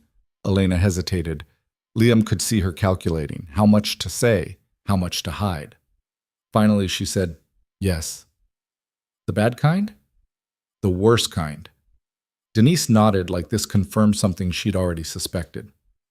"How long you need to stay?" "Until morning." "Then you stay until morning. Anyone gives you grief, you let me know." She walked away before they could thank her. Liam watched her go back to the counter, watched her pour coffee for the trucker like nothing unusual was happening. Just another night at Route 9 Diner. There are good people in the world, Elena said quietly. Not enough of them. Maybe, but they're there. Chloe ate 3 fries and fell asleep with her head on the table, crayon still in her hand. Elena draped her jacket over the kid like a blanket. The gesture was so casual, so automatic, that it hit Liam in the chest. 3 weeks. That's all it had been. 3 weeks and Elena had become part of their lives like she'd always been there. What happens after? He asked. After the story breaks. After your father's arrested. What happens to you? Elena stirred her coffee without drinking it. I don't know. Witness protection maybe. Depends on how many death threats I get. You've thought about this. I've thought about nothing else for 3 months. Do you regret it? Stealing the files? Running? She was quiet for a long time. Outside, one of the men from the sedan lit a cigarette, the ember glowing orange in the darkness. I regret not doing it sooner, before more people died. You were just a kid when Riverside Heights happened. I was 21, old enough to work in the company, old enough to see the files. I knew something was wrong. The way people whispered when my father walked by. The way certain projects got buried in paperwork. I knew, and I didn't ask questions because it was easier not to. That doesn't make you responsible. Doesn't make me innocent either. Liam thought about his own guilt. The months he'd worked at Titan Core, processing orders, managing logistics, never questioning where the chemicals went or what they were used for. Just doing his job, following orders. He'd been complicit too, in his own way. Sarah used to say the world was full of people who meant well but didn't do anything, he said. She volunteered at the community center, organized food drives, made me feel like a lazy ass for just going to work and coming home. She sounds like she was amazing. She was annoying as hell sometimes, wouldn't let you get away with anything. If she thought you were wrong, she'd tell you. Didn't matter who you were. I would have liked her. Yeah, she would have liked you too. Probably would have recruited you for one of her causes. Elena smiled, but it was sad around the edges. My mother was like that, before she got sick. She used to drag my father to charity events, make him write checks. He hated it, said it was a waste of money. What happened to her? Ovarian cancer, aggressive, she died 6 months after diagnosis. Elena stared into her coffee cup like it held answers. I was 12. After that, my father just closed off, threw himself into work, building the company, making money. It was like the only thing that mattered was being bigger, richer, more powerful than everyone else. And you? I got nannies, tutors, everything except an actual parent. That's why you're good with Chloe. You know what it's like. I know what it's like to be lonely in a house full of people. Yeah. The family with 3 kids left, the parents herding their children toward the door with practiced efficiency. The teenagers followed 10 minutes later, still glued to their phones. The trucker paid his bill and walked out, giving Denise a salute on his way past. The diner was emptying out. It was almost 10 o'clock. The night shift was settling in, quieter, stranger, the hours when normal people were home in bed and everyone else came out to exist in fluorescent lighting. We're too exposed here, Elena said. Fewer people means fewer witnesses. You want to move? Where would we go? Everywhere else is closed. Liam's phone buzzed. Text from an unknown number. You're making this harder than it needs to be. He showed Elena. She typed back, good. The response came immediately. Last chance, walk out right now. Leave the girl. We'll let you and your daughter go. Elena's hands were shaking. She typed, go to hell. Liam grabbed her wrist. Don't antagonize them. They're going to come for us anyway.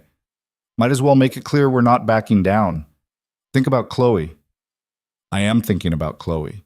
I'm thinking she deserves to grow up in a world where people like my father face consequences. She deserves to grow up, period. Elena pulled her hand back, but she didn't send the message. Just sat there, phone in hand, breathing hard. I'm sorry. I'm sorry I brought this into your life. Little late for sorry. I know. But for what it's worth, I'm glad you're here. Glad we're doing this. She looked at him like he'd grown a second head. We're trapped in a diner with armed men outside and you're glad? Better than sitting around feeling helpless. At least this way I'm doing something. The door chimed. Both of them tensed. But it was just Denise's husband, the cook, coming out from the kitchen. He was massive, 6'4", 250 pounds of muscle, gone a little soft around the middle. His apron was stained with grease, and his hands were scarred from years of working hot griddles.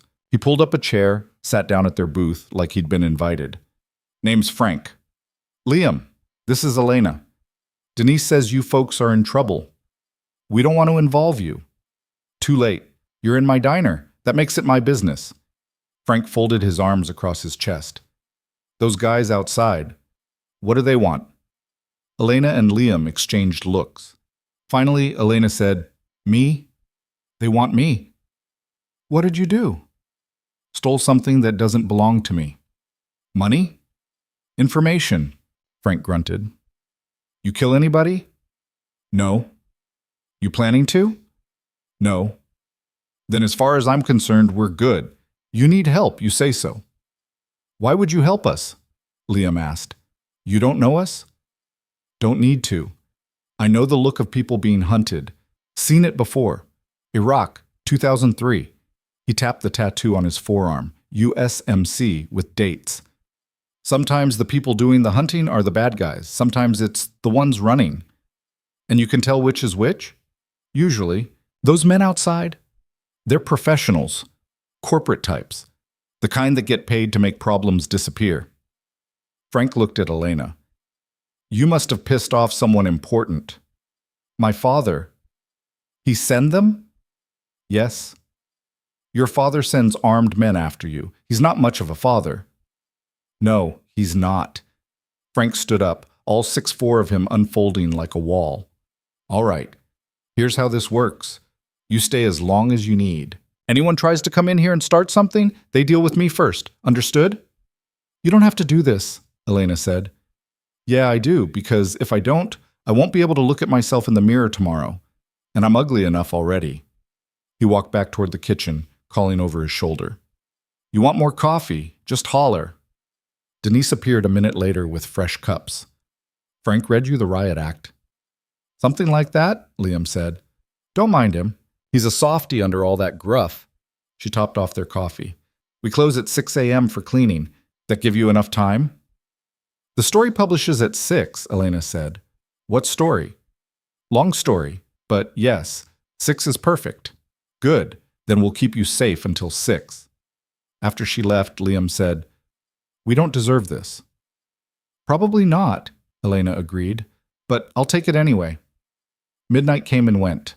The diner was down to 3 customers, them and an old man at the counter nursing coffee and reading a paperback with a cracked spine. The men in the sedan hadn't moved, just sitting there, waiting.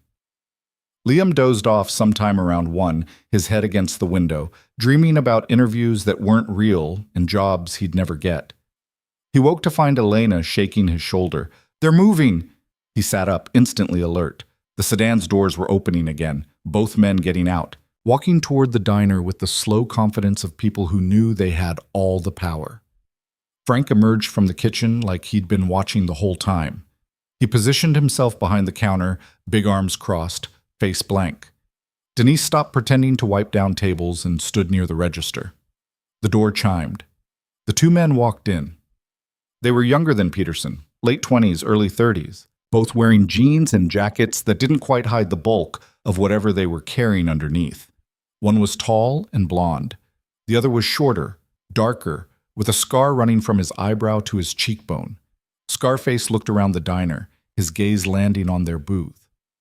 "Elena Ward?" "Wrong person," Elena said. "We just want to talk."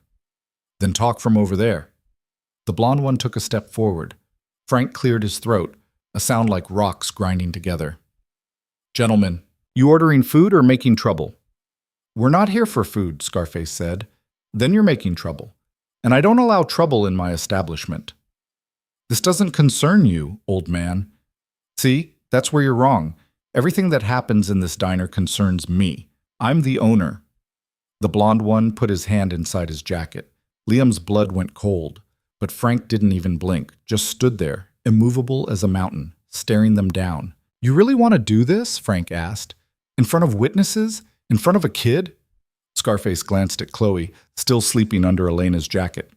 Something flickered in his expression. Not quite conscience, but close enough. "We can do this easy or hard," he said to Elena. "Your choice." "How about we don't do it at all?" Liam said. "How about you walk out of here and pretend you never found us?" "That's not an option. Everything's an option." The blonde one's hand was still inside his jacket. Liam could see Denise behind the counter, phone in hand. "Smart, call the cops. Turn this into a circus. Make it impossible for these guys to do whatever they'd been sent to do." 5 minutes, Scarface said to Elena. "Give me 5 minutes. We talk. Just talk. You don't like what I have to say, we leave. No trouble. And if I say no, then things get complicated." Elena looked at Liam. He wanted to tell her no, wanted to grab Chloe and run, but they couldn't run. Not really. These men would follow them, would find them, would finish what they'd started. "Fine," Elena said. 5 minutes, but we talk here, in front of everyone. Scarface gestured to the empty side of the booth. "Mind if I sit?"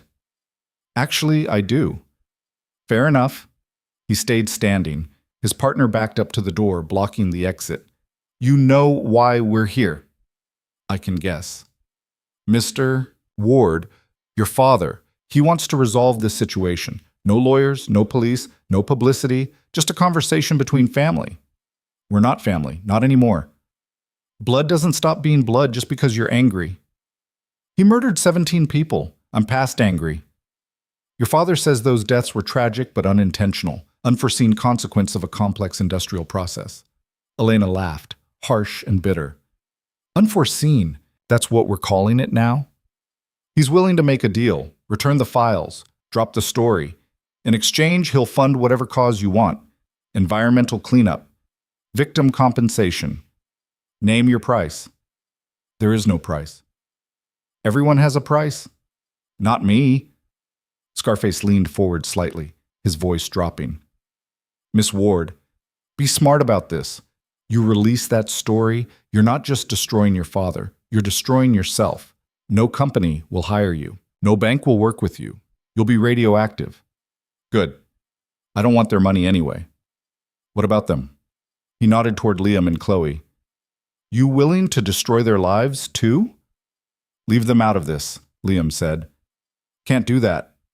They're harboring a fugitive. That makes them accomplices." "We're not fugitives," Elena said. "We're witnesses." "Semantics."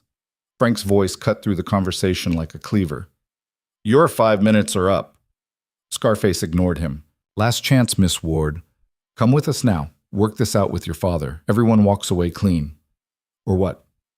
"Or we take you anyway, and your friends here get caught in the crossfire." The blonde one pulled his hand out of his jacket. Not a gun, something worse. A syringe. Clear liquid inside. His message was crystal clear. Denise hit the panic button under the register. Somewhere in the distance, sirens started wailing. "Cops will be here in 3 minutes, Frank said. "You boys should probably leave." Scarface's jaw tightened. "This isn't over." "Yeah, it is," Elena said. 6 a.m. tomorrow morning, the whole world knows what Titan Core did. What my father did. No amount of threatening or bribing or kidnapping will change that. You're making a mistake. The only mistake I made was waiting this long. The sirens were getting closer. The blonde one backed toward the door. Scarface stood there a moment longer, staring at Elena like he was memorizing her face. Then he turned and walked out. Through the window, Liam watched them get in the sedan. Watched them pull out of the parking lot just as 2 police cruisers turned onto the street. The timing was too close. His hands were shaking from adrenaline. "You okay?" he asked Elena. "No, but I'm still breathing." Chloe stirred, rubbing her eyes. "What's happening?" "Nothing, baby. Go back to sleep." There were men. I heard them talking. They're gone now. Are they coming back? Liam looked at Elena. She looked at Frank. Nobody had a good answer. The police came in. 2 officers, both young and trying to look experienced. Denise explained about the men who'd been harassing customers. Frank backed her up. The officers took statements, checked the parking lot, found nothing. "You want to file a report?" the older cop asked. "No," Elena said. "We're fine." "You sure? Those guys sound like bad news." We're sure. The cops didn't look convinced, but they left. Denise locked the door behind them, flipped the sign to closed, even though it was only 2 a.m. No more customers tonight, she announced. Just us. Liam slumped in the booth, exhausted. 4 more hours. They just needed 4 more hours and this nightmare would be over. But 4 hours felt like forever when men with syringes were hunting you. Elena pulled out her phone, checked for messages from Marcus. Nothing. She typed, "Still alive, barely. Story. Better go live on time." The response came fast. "Already loaded. Set to publish automatically at 6 a.m. Even if I wanted to stop it, I couldn't." "You did it, Elena. You actually did it." She showed Liam the message. He read it twice, trying to make it feel real. They'd won. Against impossible odds, against unlimited resources, they'd actually won. "Why doesn't it feel better?" he asked. "Because we're not safe yet. We will be. In 4 hours. You really believe that?" Liam looked at his daughter, sleeping in a diner booth at 2 in the morning, completely trusting that the adults around her would keep her safe. "I have to." Elena put her phone away, pulled the red USB drive from her pocket, held it up to the light like it was a grenade. "This thing has caused so much damage already, and it hasn't even gone public yet. It's evidence. It's justice. It's revenge." "What's wrong with revenge?" "Nothing, as long as you're okay with the cost. The cost is your father goes to prison. I'm fine with that cost. The cost is I lose everything. My name, my identity, any chance at a normal life." Liam had been so focused on his own anger, his own need for justice, that he hadn't really thought about what Elena was sacrificing. She was 24 years old, her whole life ahead of her, and she was throwing it all away to do the right thing. "You could still back out," he said. "Call Marcus. Tell him to kill the story." "You want me to?" "No, but I want you to know you have a choice." Elena smiled, tired but genuine. "I made my choice 3 months ago when I copied those files. Everything since then has just been following through." The night crawled forward. 3 a.m., 4, 5. The old man at the counter finally left, his paperback finished. Frank made breakfast, eggs and bacon and toast that actually tasted good. Denise poured coffee until the pot was empty, then made more. Chloe woke up around 5:30, groggy and confused. "Did we sleep here all night?" "Most of it," Liam said. "That's weird." "Yeah, baby, it's weird." She ate scrambled eggs and asked if she could draw more pictures. Denise found her a stack of placemats and a full box of crayons. Chloe settled in, creating an entire gallery of stick figure scenes while the adults watched the clock. 5:45. Elena's phone was in her hand, browser open to the National Investigator's website.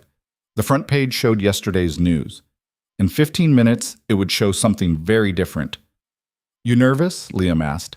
"Terrified." "Good. Means you're human." "I feel like I'm about to jump off a cliff." "You are. But you're taking your father with you." She laughed despite everything. "That's one way to look at it." 5:50.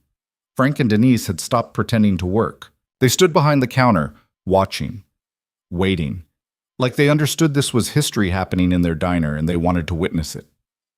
5:55. Elena's hand was shaking so bad she could barely hold the phone. Liam reached over, steadied it.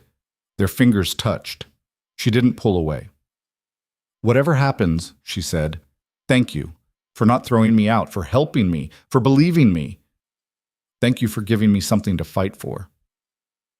6 a.m. Elena hit refresh. The page loaded. For a second, nothing changed.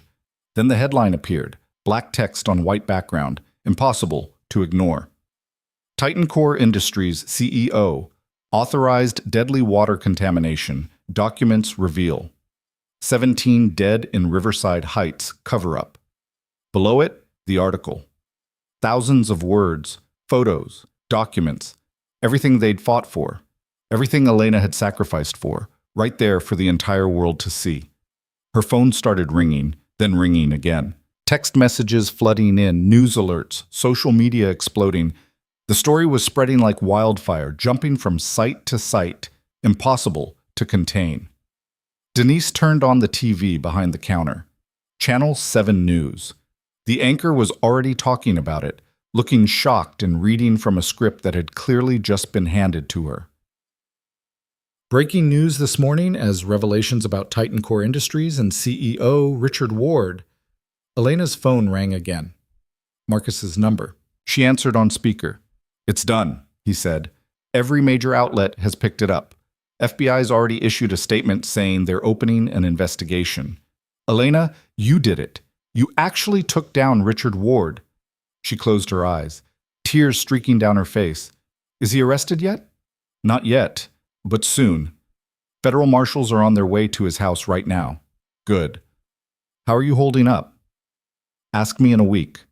The network wants an interview, exclusive, your story, how you got the files, why you did it." "No interviews, not yet."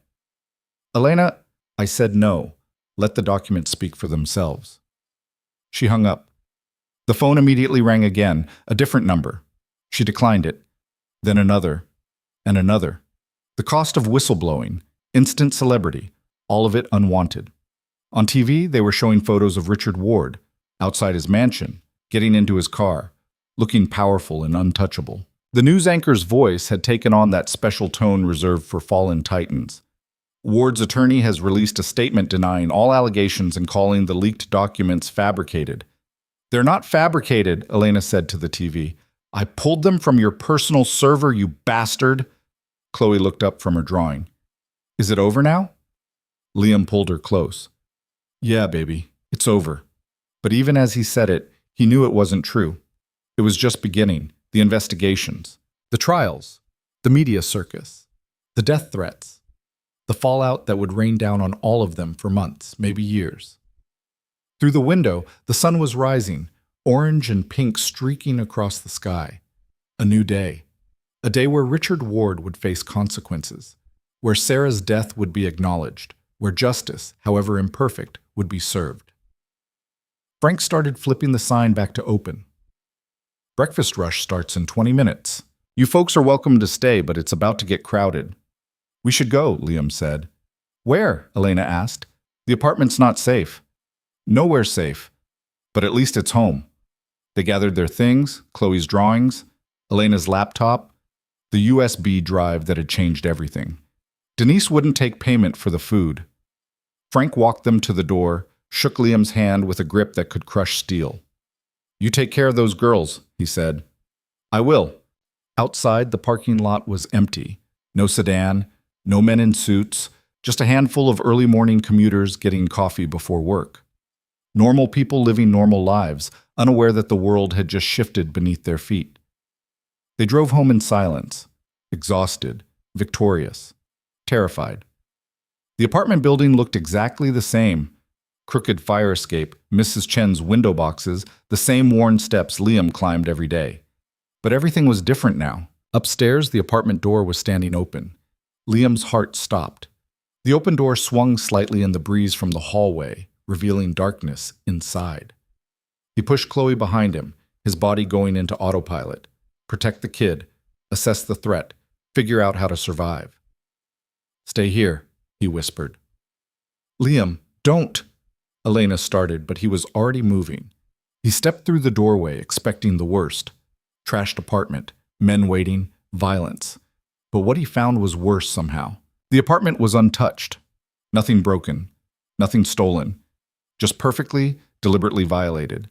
Every drawer in the kitchen hung open. Every cabinet door. The couch cushions were pulled out, neatly stacked against the wall. His bedroom door stood wide, the closet emptied onto the bed in careful piles. They'd searched everything, methodically, professionally, looking for the USB drive that was currently in Elena's pocket. "Clear," he called back. Elena came in with Chloe. The kid's eyes went wide at the mess. "Did we get robbed?" "Something like that," Liam said. Elena moved through the apartment like a ghost, touching nothing. Her room had gotten the same treatment. Clothes sorted through, mattress pulled back, her few possessions examined and discarded. Her laptop was gone. "They took it," she said flatly. "My computer." "Did you have anything on there?" "Notes, research. Nothing as important as the drive, but enough to make things complicated. She sat down on her bare mattress, head in her hands. They were here, in our home, going through our things. When? Liam checked his phone. No alerts from the building, no texts from neighbors. Had to be while we were at the diner. They were keeping us busy, watching us, while another team came here. The violation of it hit Liam like a physical blow. These people, strangers with no right, no warrant, no justification, had touched their belongings, had gone through Chloe's toys, had rifled through the drawers where Sarah's jewelry still lived in a small wooden box he couldn't bring himself to throw away. "I'm calling the police," he said. "And tell them what? That we were harboring a corporate fugitive and her father's men came looking for her? That we were robbed. Nothing stolen except my laptop, and I can't exactly report that without explaining why I had it." She was right. Of course she was right. They couldn't involve the cops without making everything worse. Liam stood in his destroyed living room, surrounded by the evidence of his powerlessness, and wanted to put his fist through a wall. Instead, he started cleaning, drawers back in, cushions on the couch, clothes folded and returned to closets. Chloe helped without being asked, her small hands organizing crayons and putting toys back in their bins, working together in silence because what else could they do? Elena's phone rang. She looked at the screen, frowned. "It's my father." "Don't answer it." "I have to. I need to hear what he has to say." She put it on speaker. Hit accept. Richard Ward's voice filled the apartment, smooth, controlled, the voice of a man used to being obeyed. "Elena, I think it's time we talked. We have nothing to talk about." "I disagree. You've made quite a mess this morning. Very dramatic, very public. You must be feeling very proud of yourself." "Proud isn't the word I'd use." "What word would you use? Righteous? Vindicated? Do you feel like a hero, destroying everything I built?" Elena's hand tightened on the phone. "You destroyed it yourself. I just told people about it. You told lies, manipulated documents, fabricated evidence to hurt me. The FBI doesn't seem to think so. I hear they're on their way to your house." A pause. When Ward spoke again, his voice had an edge. "They can come. My lawyers are ready. This whole story will be discredited by the end of the week. Good luck with that. Elena." The smoothness returned, calculated as a chess move. "You're my daughter, my only child. Whatever you think I've done, whatever you think you know, that doesn't change. We're family. You don't get to use that word. Not after what you did. What I did was build an empire, create jobs, drive innovation. Yes, there were casualties. Every war has casualties. This wasn't war, it was murder. It was business, and you're too naive to understand the difference." Liam couldn't stay quiet anymore. "Sarah wasn't a casualty. She was a person, a wife, a mother, and you killed her to save money on settlements." Silence on the other end. Then, "And who is this?" "Liam Carter. My wife died from the Riverside Heights contamination. The one you signed off on. The one you called an acceptable loss." "Mr. Carter, I'm sorry for your loss, truly, but correlation isn't causation. My company followed all safety protocols. Your company poisoned the water supply and you knew about it." "That's what my daughter would have you believe. She's always been dramatic, emotional. Ever since her mother died, she's needed someone to blame." "Don't you dare," Elena said, her voice shaking. "Don't you dare bring Mom into this. Your mother would be ashamed of what you've become. A thief, a liar, consorting with losers and deadbeats." Liam hung up. Just pressed the button, cutting Ward off mid-sentence. Elena stared at him. "He would have kept going," Liam said. "He wanted to get under your skin. He succeeded. Don't let him. He's desperate. That's why he called. The story's out. The FBI's coming. He's losing, and he knows it." Elena's phone rang again. She declined it. It rang again. Declined. Finally, she turned it off completely, hands shaking with rage or fear, or both. "He's not wrong about one thing," she said quietly. "My mom would hate this. She hated conflict, always tried to smooth things over, keep everyone happy. She'd want you to do the right thing. Would she? Or would she want me to have a normal life? Get married? Have kids? Not throw everything away on principle? You didn't throw it away. You used it. Feels the same from where I'm standing. Chloe emerged from her room, dragging Mr. Hopscotch. Are we safe now? Liam wanted to lie. Wanted to tell her everything was fine. But she was too smart for lies. Safer than we were. The bad guys can't hide anymore. Everyone knows what they did. So they're going to jail? Probably. Eventually. Good. They should go to jail for making Elena sad. Elena laughed, wet and broken. Thanks, kiddo. You're welcome. Can we have pancakes? I'm still hungry from last night. They didn't have pancake mix. Didn't have much of anything. But Liam found some eggs and made scrambled eggs that were mostly edible. They ate standing up in the kitchen, too wired to sit, watching the news on Elena's phone. Every channel was covering it. Titan Core stock had crashed, trading halted. Richard Ward's mansion was surrounded by news vans and FBI agents. Protesters were already gathering outside Titan Core headquarters with signs demanding justice. The story had taken on a life of its own, mutating and spreading faster than anyone could control. They're calling you a whistleblower, Liam said, reading the headlines. I'm not a whistleblower. I'm his daughter, who stole company secrets. You're a hero. Heroes don't hide in diners while men with guns hunt them. Heroes do whatever it takes to survive. By noon, the first reporters had found them. Liam looked out the window and saw the news vans parked on the street, cameras pointed at their building. His phone started ringing, unknown numbers, one after another. Elena's phone, even turned off, had accumulated dozens of voicemails. We can't stay here, she said. Where else is there? I don't know. Hotel? Motel? Somewhere they won't find us. With what money? I still have some cash that you've been spending on us for weeks. Elena, you're broke. Admit it. She didn't answer, which was answer enough. Mrs. Chen knocked on the door. Liam opened it to find their upstairs neighbor holding a casserole dish and looking worried. I saw the news, she said. That girl on TV, the one who exposed Titan Core. That's your tenant, isn't it? Liam considered lying. Decided he was too tired. Yeah, that's her. She okay? Define okay? Mrs. Chen pushed the casserole into his hands. You tell her she did a good thing. My cousin lived in Riverside Heights, got sick from the water, died 3 years ago. Nobody ever said why. Now we know. I'm sorry about your cousin. Me too. You tell that girl thank you. From all of us. She left before Liam could respond. He carried the casserole inside, some kind of chicken and rice thing that smelled amazing. Elena was standing by the window, watching the reporters below. Mrs. Chen says thank you, Liam told her. Her cousin died from the contamination. How many more? Elena whispered. How many people died that we don't even know about? The investigation will figure it out. And then what? My father goes to prison for 20 years instead of 10? Does that bring them back? No, but it means something. Does it? Before Liam could answer, there was another knock. He opened it, ready to tell the reporters to go away. But it wasn't reporters. It was 2 federal agents in dark suits, badges already out. Liam Carter? That's me.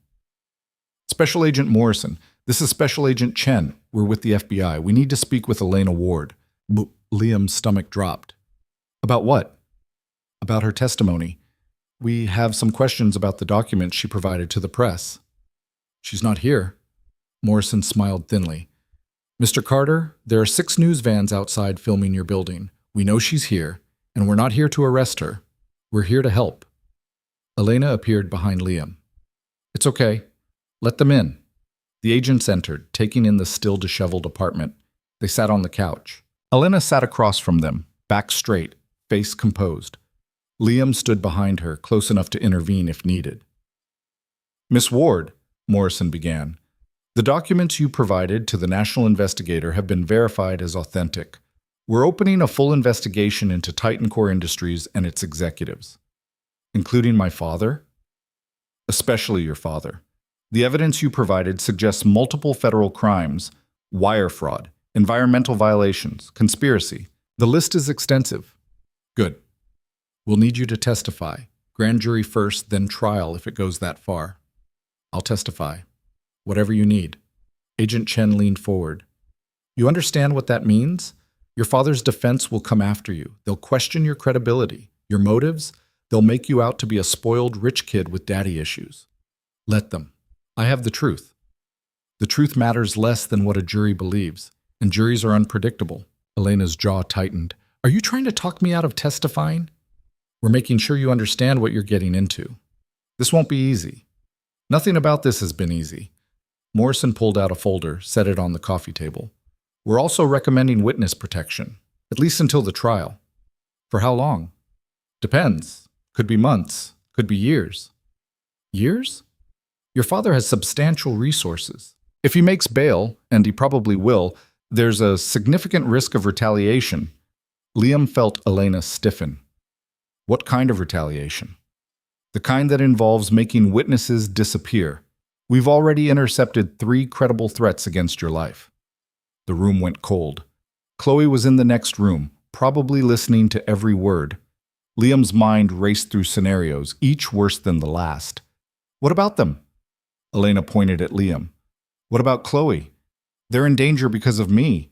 We can offer protection for associated parties if deemed necessary. It's necessary. Richard Ward knows where they live, knows who they are. If you put me in witness protection and leave them here, he'll use them to get to me. Morrison and Chen exchanged glances.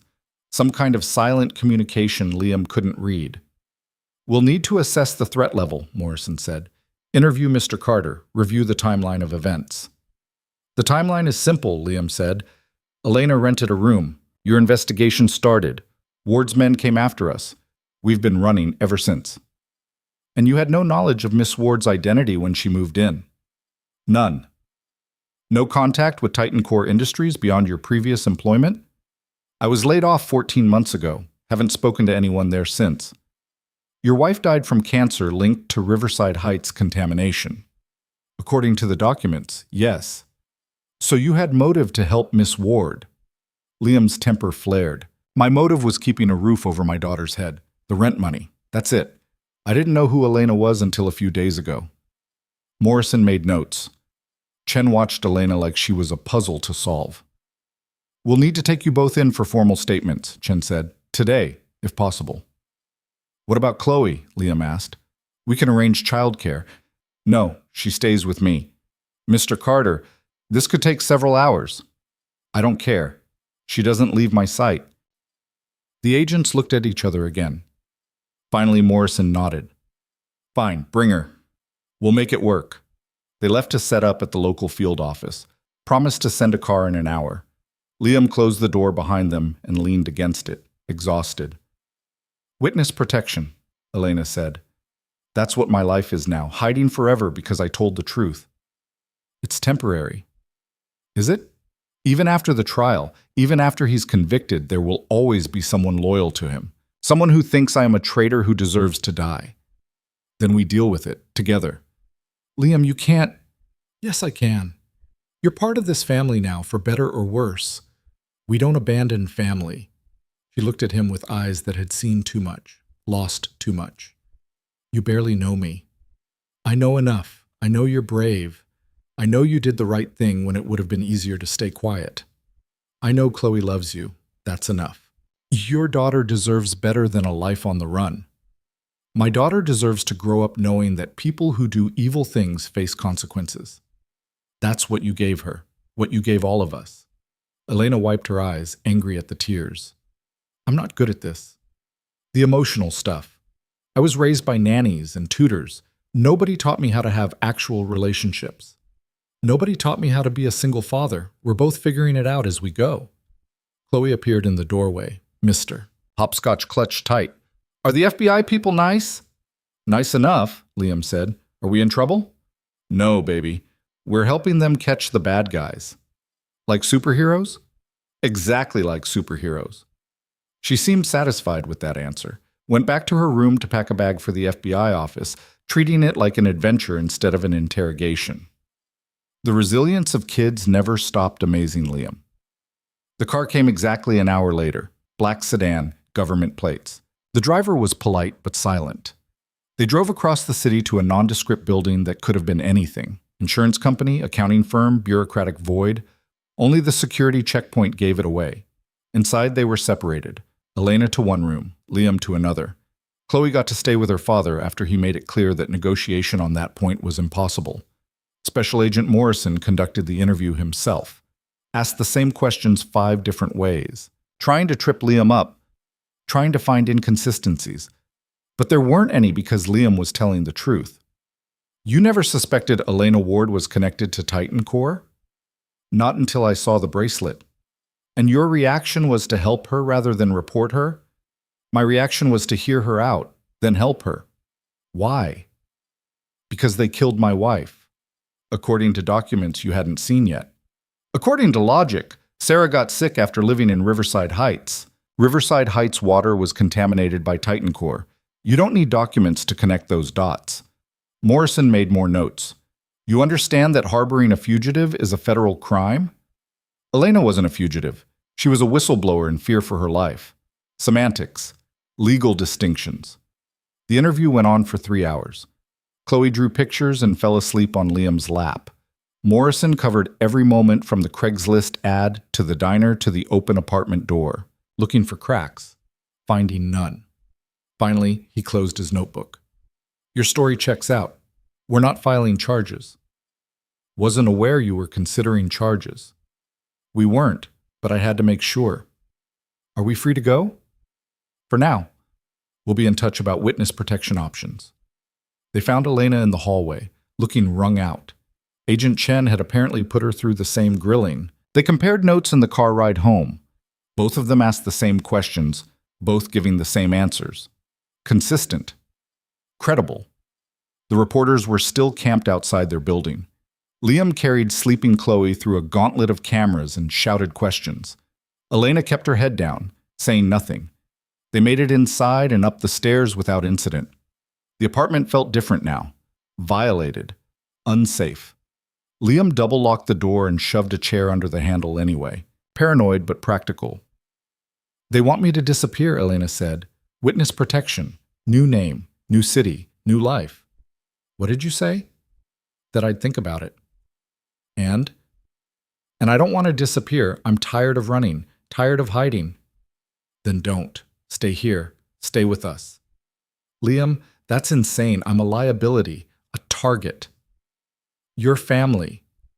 The word hung between them. Family. 3 weeks ago they were strangers.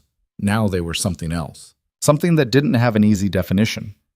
Elena's phone, turned back on for the FBI interview, started buzzing, text messages flooding in. She scrolled through them, her expression shifting from shock to confusion to something like hope. People are offering me jobs, she said. Tech companies, news organizations, think tanks. They want to hire me. Because you're famous now. Because I know how to find buried information, how to analyze data, how to expose corruption. She kept scrolling. There's like 50 offers here. Take one. Which one? Whichever pays the most. You're broke, remember? She laughed. Actually laughed. I exposed $1 billion corporation and I'm sleeping in a room with water damage. That's irony right there. That's justice. You gave up everything to do the right thing. Now you get to rebuild. What about you? The FBI said you're clear, but employers are going to see your name in the news, connected to all this. Liam hadn't thought about that, about how being part of this story would affect his already dismal job prospects. I'll figure it out. Always do. You shouldn't have to figure it out alone. I have Chloe. You have me too, if you want. The offer settled over him like a blanket. Warm, unexpected, terrifying. He'd been alone for 2 years, self-sufficient out of necessity. The idea of having actual support, someone to share the burden, felt almost impossible to process. Yeah, he said, I want. Night fell. The reporters eventually got bored and left, chasing other stories. The apartment grew quiet.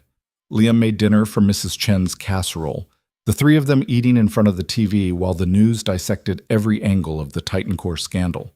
Richard Ward had been arrested, released on $10 million bail, already giving interviews claiming his innocence. His lawyers were attacking Elena's credibility, just like Agent Chen had warned, calling her mentally unstable, vindictive, a troubled young woman with daddy issues. Elena watched it all with a blank expression. They're good. I'll give them that. They're desperate. Same thing. Chloe fell asleep early, exhausted from 2 nights of interrupted sleep. Liam carried her to bed, tucked her in with Mr. Hopscotch. When he came back, Elena was standing at the window, looking out at the city.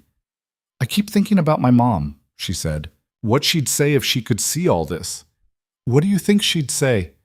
I think she'd be proud and terrified and proud again. Elena pressed her forehead against the glass. She used to tell me that having money was a responsibility, that we were supposed to use it to help people. My father heard that as make more money. I heard it as do something that matters.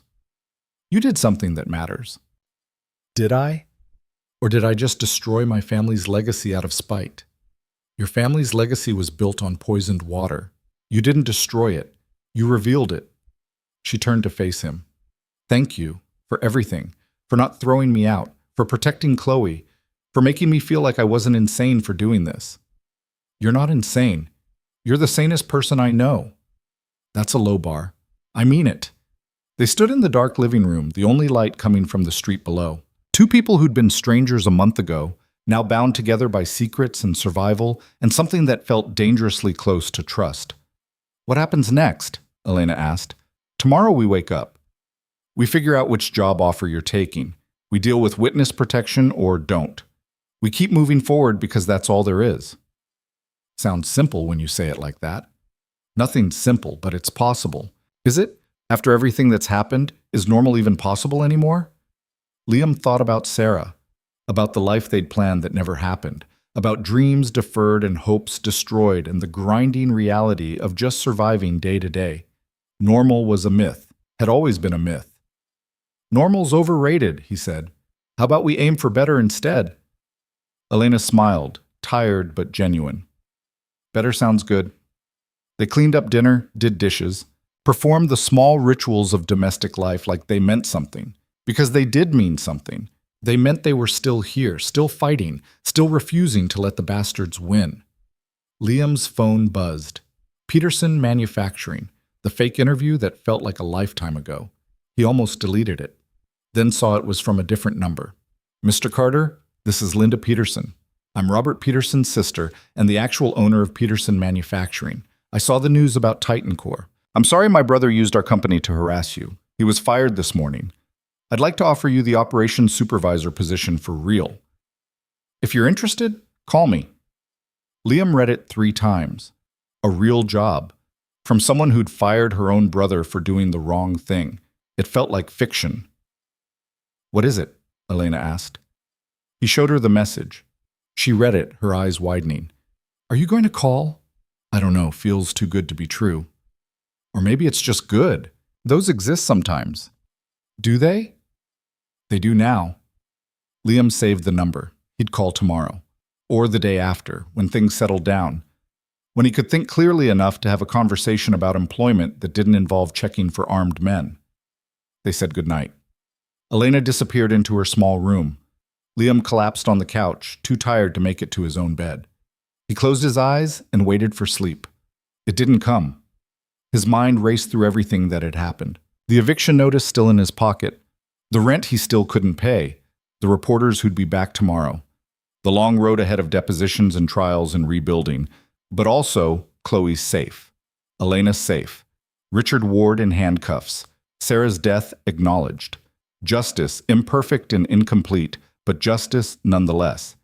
He must have dozed off eventually because he woke to sunlight and the smell of coffee. Elena was in the kitchen, making breakfast. Actual breakfast with eggs and toast and the good coffee that had mysteriously appeared in the cabinet. Morning, she said. Sleep okay? Not really. You? About the same. Chloe emerged, dragging Mr. Hopscotch. Is today a normal day? Liam looked at Elena. Elena looked at him. They both started laughing, exhausted, slightly hysterical laughter that had nothing to do with humor and everything to do with survival. Define normal, Liam said. School, homework, spaghetti for dinner. Then, yeah, baby, today's a normal day. And somehow, impossibly, it was. Normal lasted exactly 6 hours. Just long enough for Chloe to go to school, for Liam to shower and shave for the first time in 2 days, For Elena to accept a job offer from a cybersecurity firm that specialized in corporate investigations, just long enough for them to pretend the world had returned to something manageable. Then the doorbell rang. Liam checked the peephole, expecting reporters. Instead, he found a woman in her 50s, expensive suit, briefcase in hand. She looked like a lawyer. Probably was a lawyer. Mr. Carter? My name is Patricia Vance. I represent the Riverside Heights Victims Collective. May I come in? He opened the door cautiously. Elena appeared from her room, laptop still open, halfway through filling out employment paperwork. Patricia's eyes landed on her immediately. Miss Ward, I was hoping you'd be here. Who are you? Elena asked. A friend, or at least someone who wants the same things you do. She set her briefcase on the kitchen table without being invited. I represent 43 families whose loved ones died or became seriously ill from the Riverside Heights contamination. Thanks to your leak, we now have the evidence we need to file a class action lawsuit against Titan Core Industries. Liam felt his pulse quicken. A lawsuit? A big one. We're seeking compensatory damages, punitive damages, and a complete restructuring of the company's environmental practices. Patricia pulled out folders, spreading them across the table. Your wife, Sarah Carter, is listed among the victims. You're entitled to join the collective if you choose. The room tilted slightly. Sarah's name in legal documents. Her death quantified in potential dollar amounts. It felt wrong and right simultaneously. How much? He asked. Depends on the jury. Could be millions per family. Could be nothing if Titan Core's lawyers are better than ours. Patricia looked directly at him. But either way, your wife's death goes on record, acknowledged, counted. That has value beyond money. Elena was reading through the documents, her face pale. You're going to destroy the company. We're going to hold it accountable. There's a difference. Thousands of people work for Titan Core. People who had nothing to do with what my father did. You're going to put them all out of work. Patricia's expression softened slightly. Miss Ward, I understand your concern. But those jobs were built on blood money, on decisions that killed people. Sometimes systems need to collapse before they can be rebuilt properly. Easy to say when it's not your livelihood. You're right. It is easy for me to say, but I've met the families, sat with them while they described watching their loved ones die. Your principles are admirable, but they don't bring back the dead. Elena sat down heavily. Liam could see her processing, calculating, trying to find the moral high ground in a situation that had none. What do you need from us? He asked. Testimony, documentation. Elena, the files you provided to the FBI. We need copies for the civil case. And Liam, I need you to be willing to stand up in court and tell your wife's story. I can do that. It won't be easy. Titan Core's lawyers will attack your credibility.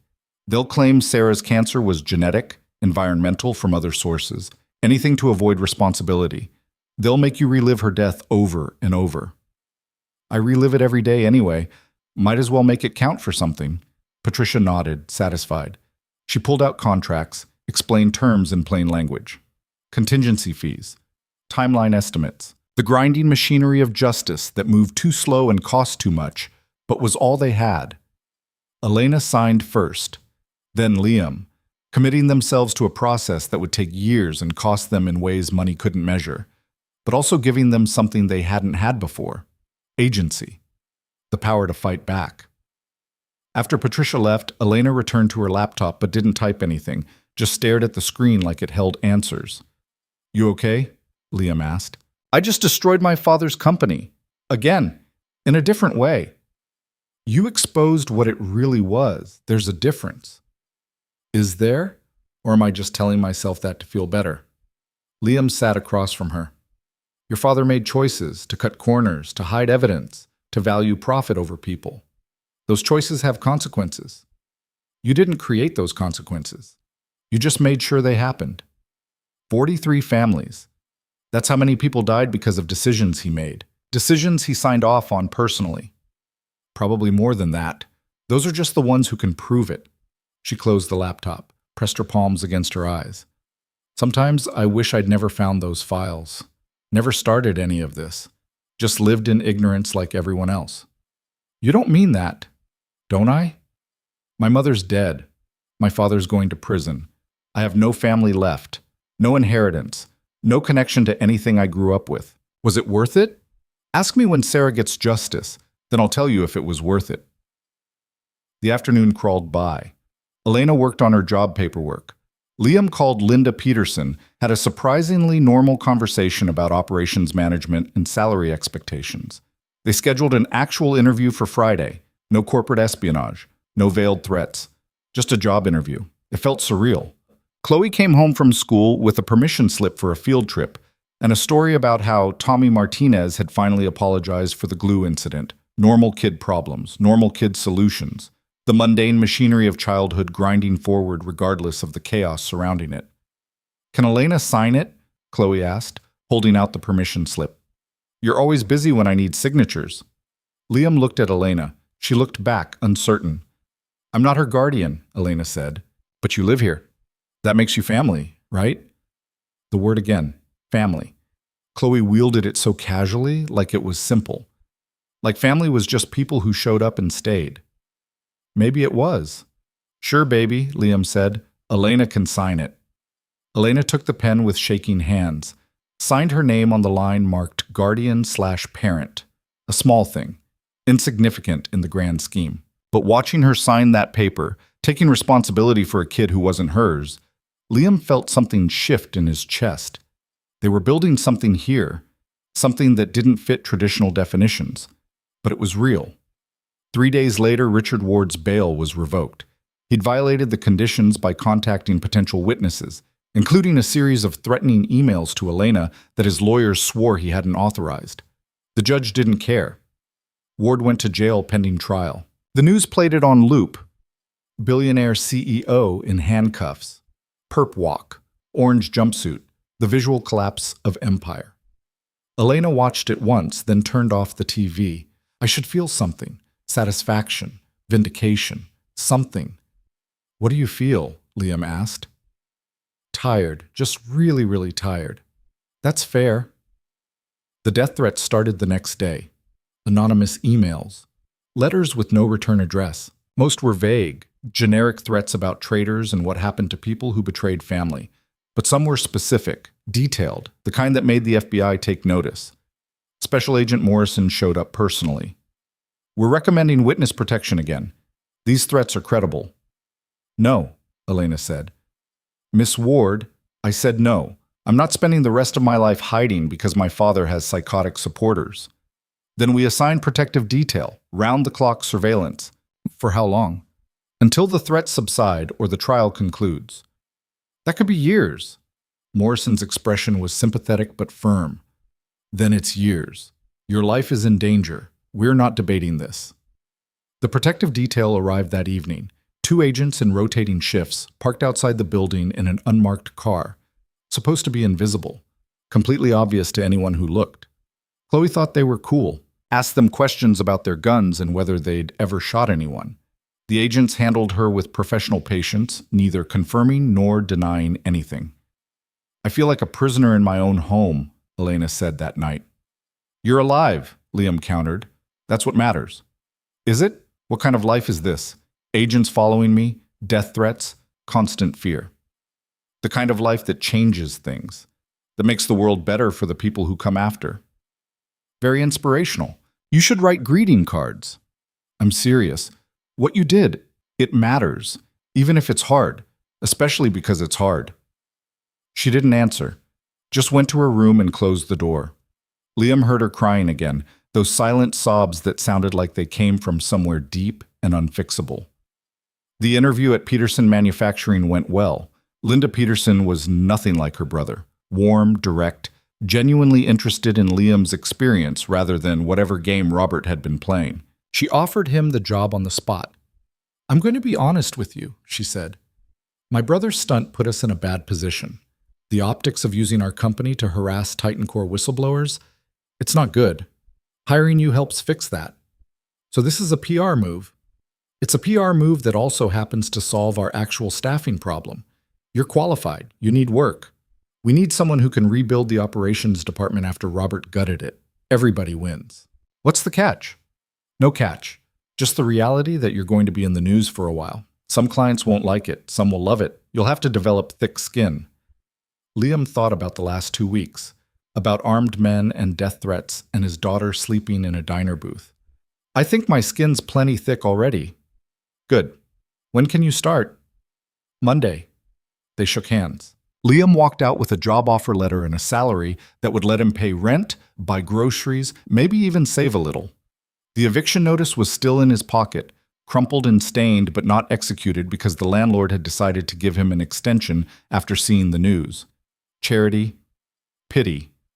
Liam didn't care what motivated it. He'd take the help. Elena's job started the same day.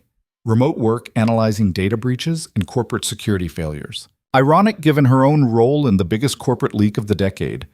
Her new employer thought it was perfect. Who better to find holes in security than someone who'd exploited them? For 2 weeks, they fell into a routine. Liam went to work. Elena worked from home. Chloe went to school. The protective detail sat outside. The world kept turning. Then the preliminary hearing happened. Liam and Elena both testified. Federal courthouse, packed gallery, cameras everywhere. Richard Ward sat at the defense table in an expensive suit, looking calm and confident, like this was a minor inconvenience rather than the collapse of his life. Elena took the stand first, walked through how she'd discovered the files, why she'd taken them, what they contained. Ward's lawyer tried to shake her, called her bitter, vindictive. A troubled young woman seeking attention. Is it true you've suffered from depression? The lawyer asked. Yes. And anxiety? Yes. And you were hospitalized briefly at age 16 for what was described as a breakdown? After my mother died. Yes. So you have a history of mental instability. I have a history of appropriate emotional responses to trauma. The gallery laughed. The judge called for order. Ward's lawyer moved on, frustrated. Liam testified next. Described Sarah's illness. The doctors who couldn't explain the aggressive cancer. The timing that aligned perfectly with the Riverside Heights contamination. He didn't cry, didn't break down, just laid out the facts in his own words. Ward's lawyer tried the same tactics, attacked his credibility, suggested Sarah's cancer was genetic, that Liam was motivated by greed rather than justice. Mr. Carter, isn't it true you're financially desperate? That you were facing eviction before Miss Ward moved in? Yes. And now you stand to potentially gain millions from the civil lawsuit. If we win, which we might not, but the possibility of financial gain, that must be motivating. Liam looked directly at Ward, made eye contact, held it. The only thing motivating me is making sure the man who killed my wife faces consequences. The money's secondary. Secondary but still desired. I have a daughter to support. If holding criminals accountable also happens to provide for her future, I'm not going to apologize for that. The hearing lasted 3 days.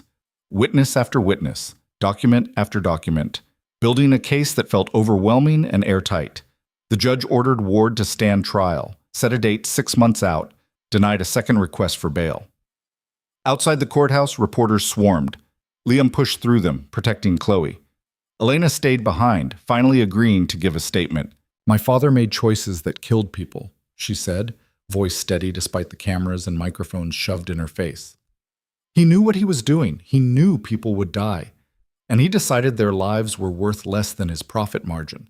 That's not a business decision. That's murder. The clip played everywhere. Elena Ward, billionaire heiress, calling her own father a murderer. It became the defining image of the case.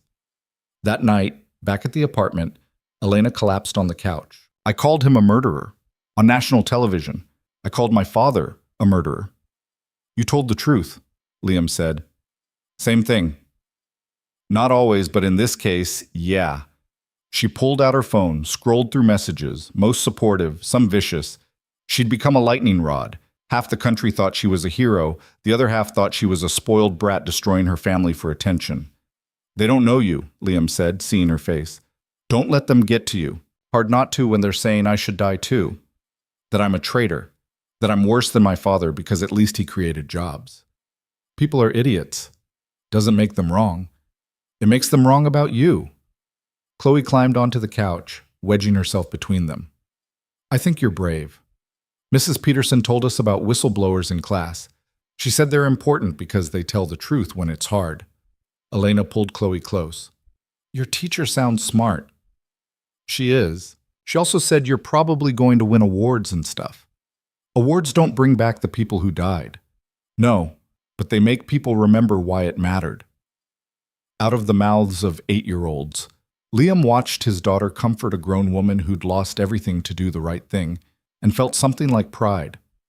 Chloe was learning what mattered, what it meant to stand up, to fight back, to choose courage over comfort. The civil trial started 4 months later. The criminal trial was still pending, but the victims' collective pushed forward with their lawsuit. Patricia Vance led a team of 6 lawyers against Titan Corps' army of corporate defenders. It was brutal, day after day of testimony, medical experts, environmental scientists, former Titan Corps employees who'd seen the reports and stayed quiet, each one adding another brick to the wall of evidence. Liam testified again. So did Elena. So did 42 other family members who'd lost people to the contamination. The courtroom became a memorial. A catalog of lives ended too soon. Ward's lawyers fought back hard, brought their own experts who disputed the contamination levels, who claimed the cancer clusters were statistical anomalies, who suggested that individual lifestyle choices were more relevant than water quality. The jury looked skeptical, but juries were unpredictable. The trial lasted 6 weeks. Closing arguments were passionate on both sides. Patricia Vance painted a picture of corporate greed and calculated murder. Titan Corps' lead counsel talked about reasonable business decisions and unforeseeable consequences. The jury deliberated for 4 days. Liam couldn't work, couldn't sleep, just waited. Elena was worse, pacing the apartment, checking her phone every 30 seconds, unable to eat or focus on anything. What if we lose? She asked on the 3rd day. Then we keep fighting. With what? I've given everything. There's nothing left. You've given truth. That doesn't run out. The verdict came on a Thursday afternoon. Liam got the text from Patricia. Jury's back. Get to the courthouse. They made it in 20 minutes, protective detail trailing behind. The courtroom was packed. Media, victims' families, corporate representatives, everyone waiting to see which way justice would fall. The jury foreman stood, read the verdict in a voice that shook slightly. In the matter of the Riverside Heights Victims Collective versus Titan Corps Industries, we find in favor of the plaintiffs. The courtroom erupted. Cheers, crying, reporters rushing for the doors to break the news. Liam sat frozen, trying to process. They'd won. The foreman kept reading. Compensatory damages, punitive damages. Numbers so large they stopped meaning anything. $2.3 billion total, to be divided among the families, plus mandatory environmental cleanup, plus restructuring of corporate oversight. Titan Corps Industries would survive. Barely. But it would never be the same. Outside, Patricia found them. We did it. We actually did it. How much? Liam asked. Per family. After legal fees, around $30 million each. The number was incomprehensible. $30 million. For Sarah. For the life she'd lost. For Chloe growing up without a mother. I don't want it, he said. Patricia blinked. Excuse me? The money. I don't want it. Oh, Liam, this is what you fought for. I fought for acknowledgement, for justice. The money's just numbers. Numbers that could change your daughter's life.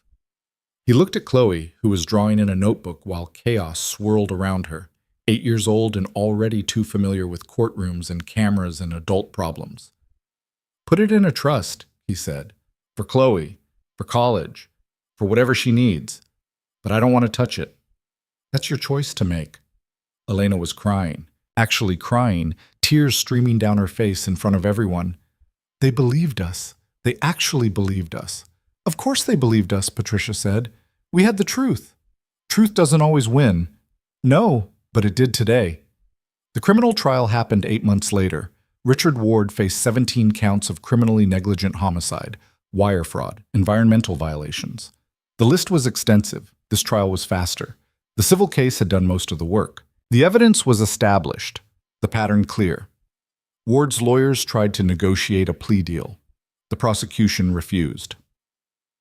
Your client authorized decisions that killed 17 people, the lead prosecutor said in open court. We're not negotiating. The trial lasted 3 weeks.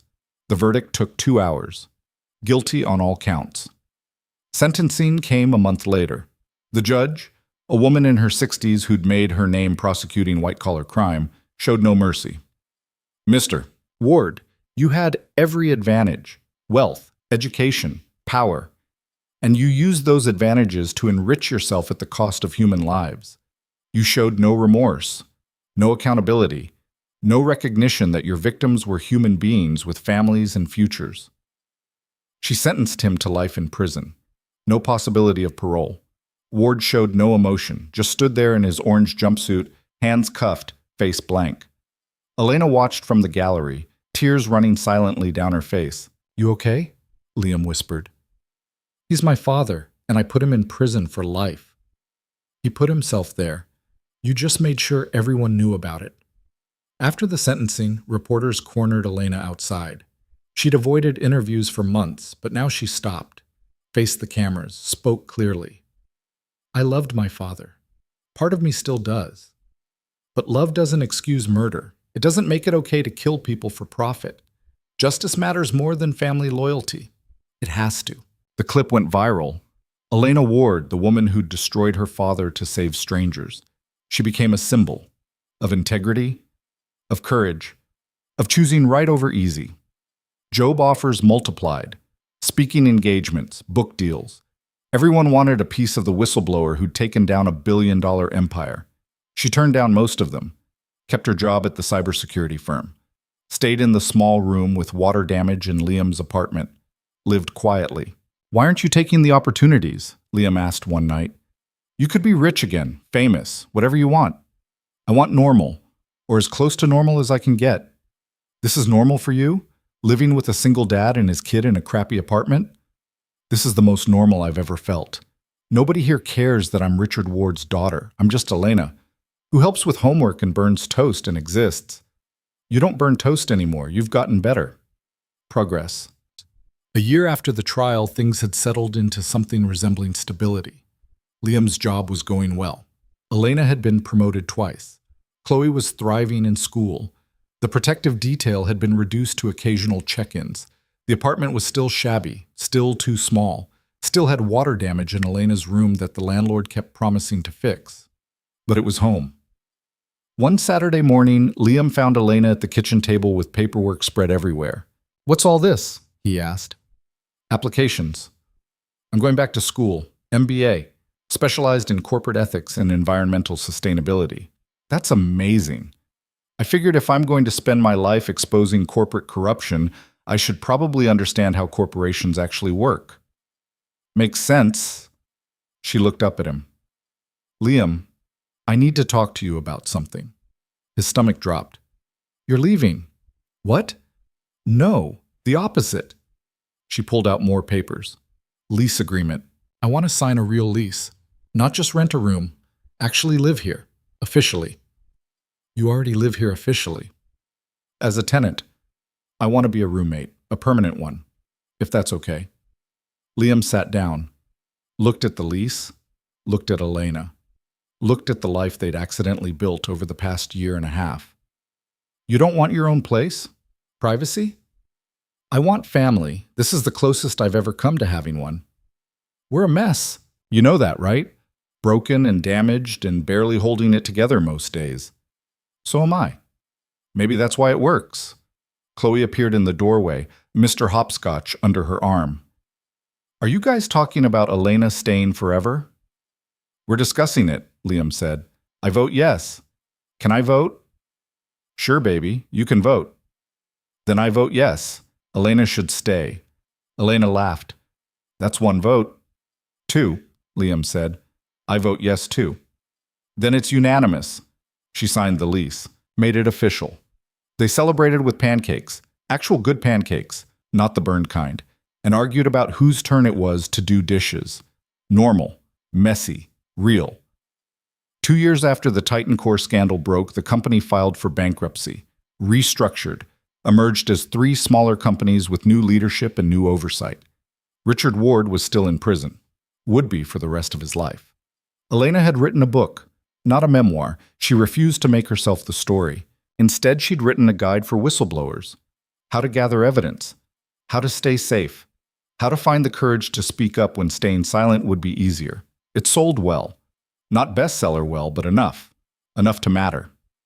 Liam had been promoted to operations director, was making enough money that the eviction notices had stopped, that Chloe had new shoes and piano lessons, and everything a kid should have.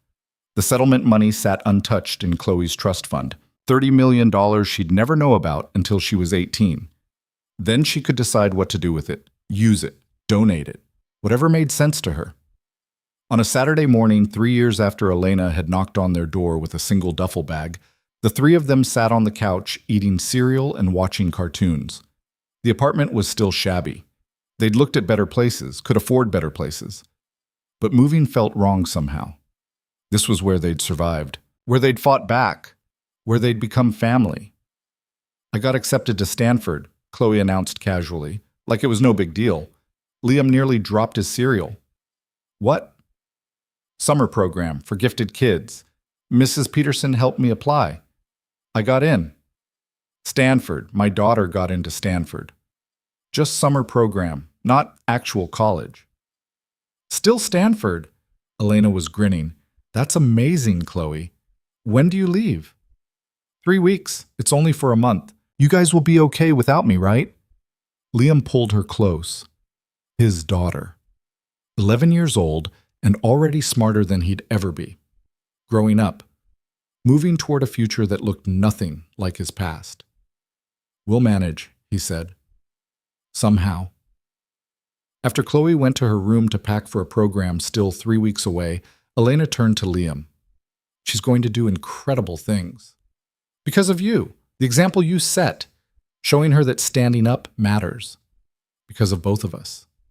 And Sarah, she's got good genes." They sat in comfortable silence. The TV played something animated and meaningless. Outside, the city moved forward. People lived their lives. Most of them would never know about the small apartment where a corporate whistleblower and a single father and a too-smart kid had formed an accidental family. Most of them would never know about the fight that had happened here, the late nights and the fear and the choice to do the right thing when everything else would have been easier. But it had happened. And it mattered. Richard Ward had died in prison 6 months ago. Heart attack. Quick. Elena had gone to the funeral, cried for the father he could have been, for the relationship they'd never had. Then she'd come home and made dinner and kept living. "Do you regret it?" Liam asked. "Any of it?" Elena considered the question, really considered it. "I regret that it was necessary, that my father made choices that forced me to choose, but no, I don't regret doing it. Even though it cost you everything? It didn't cost me everything. It cost me money and status and connections I never wanted. But it gave me this."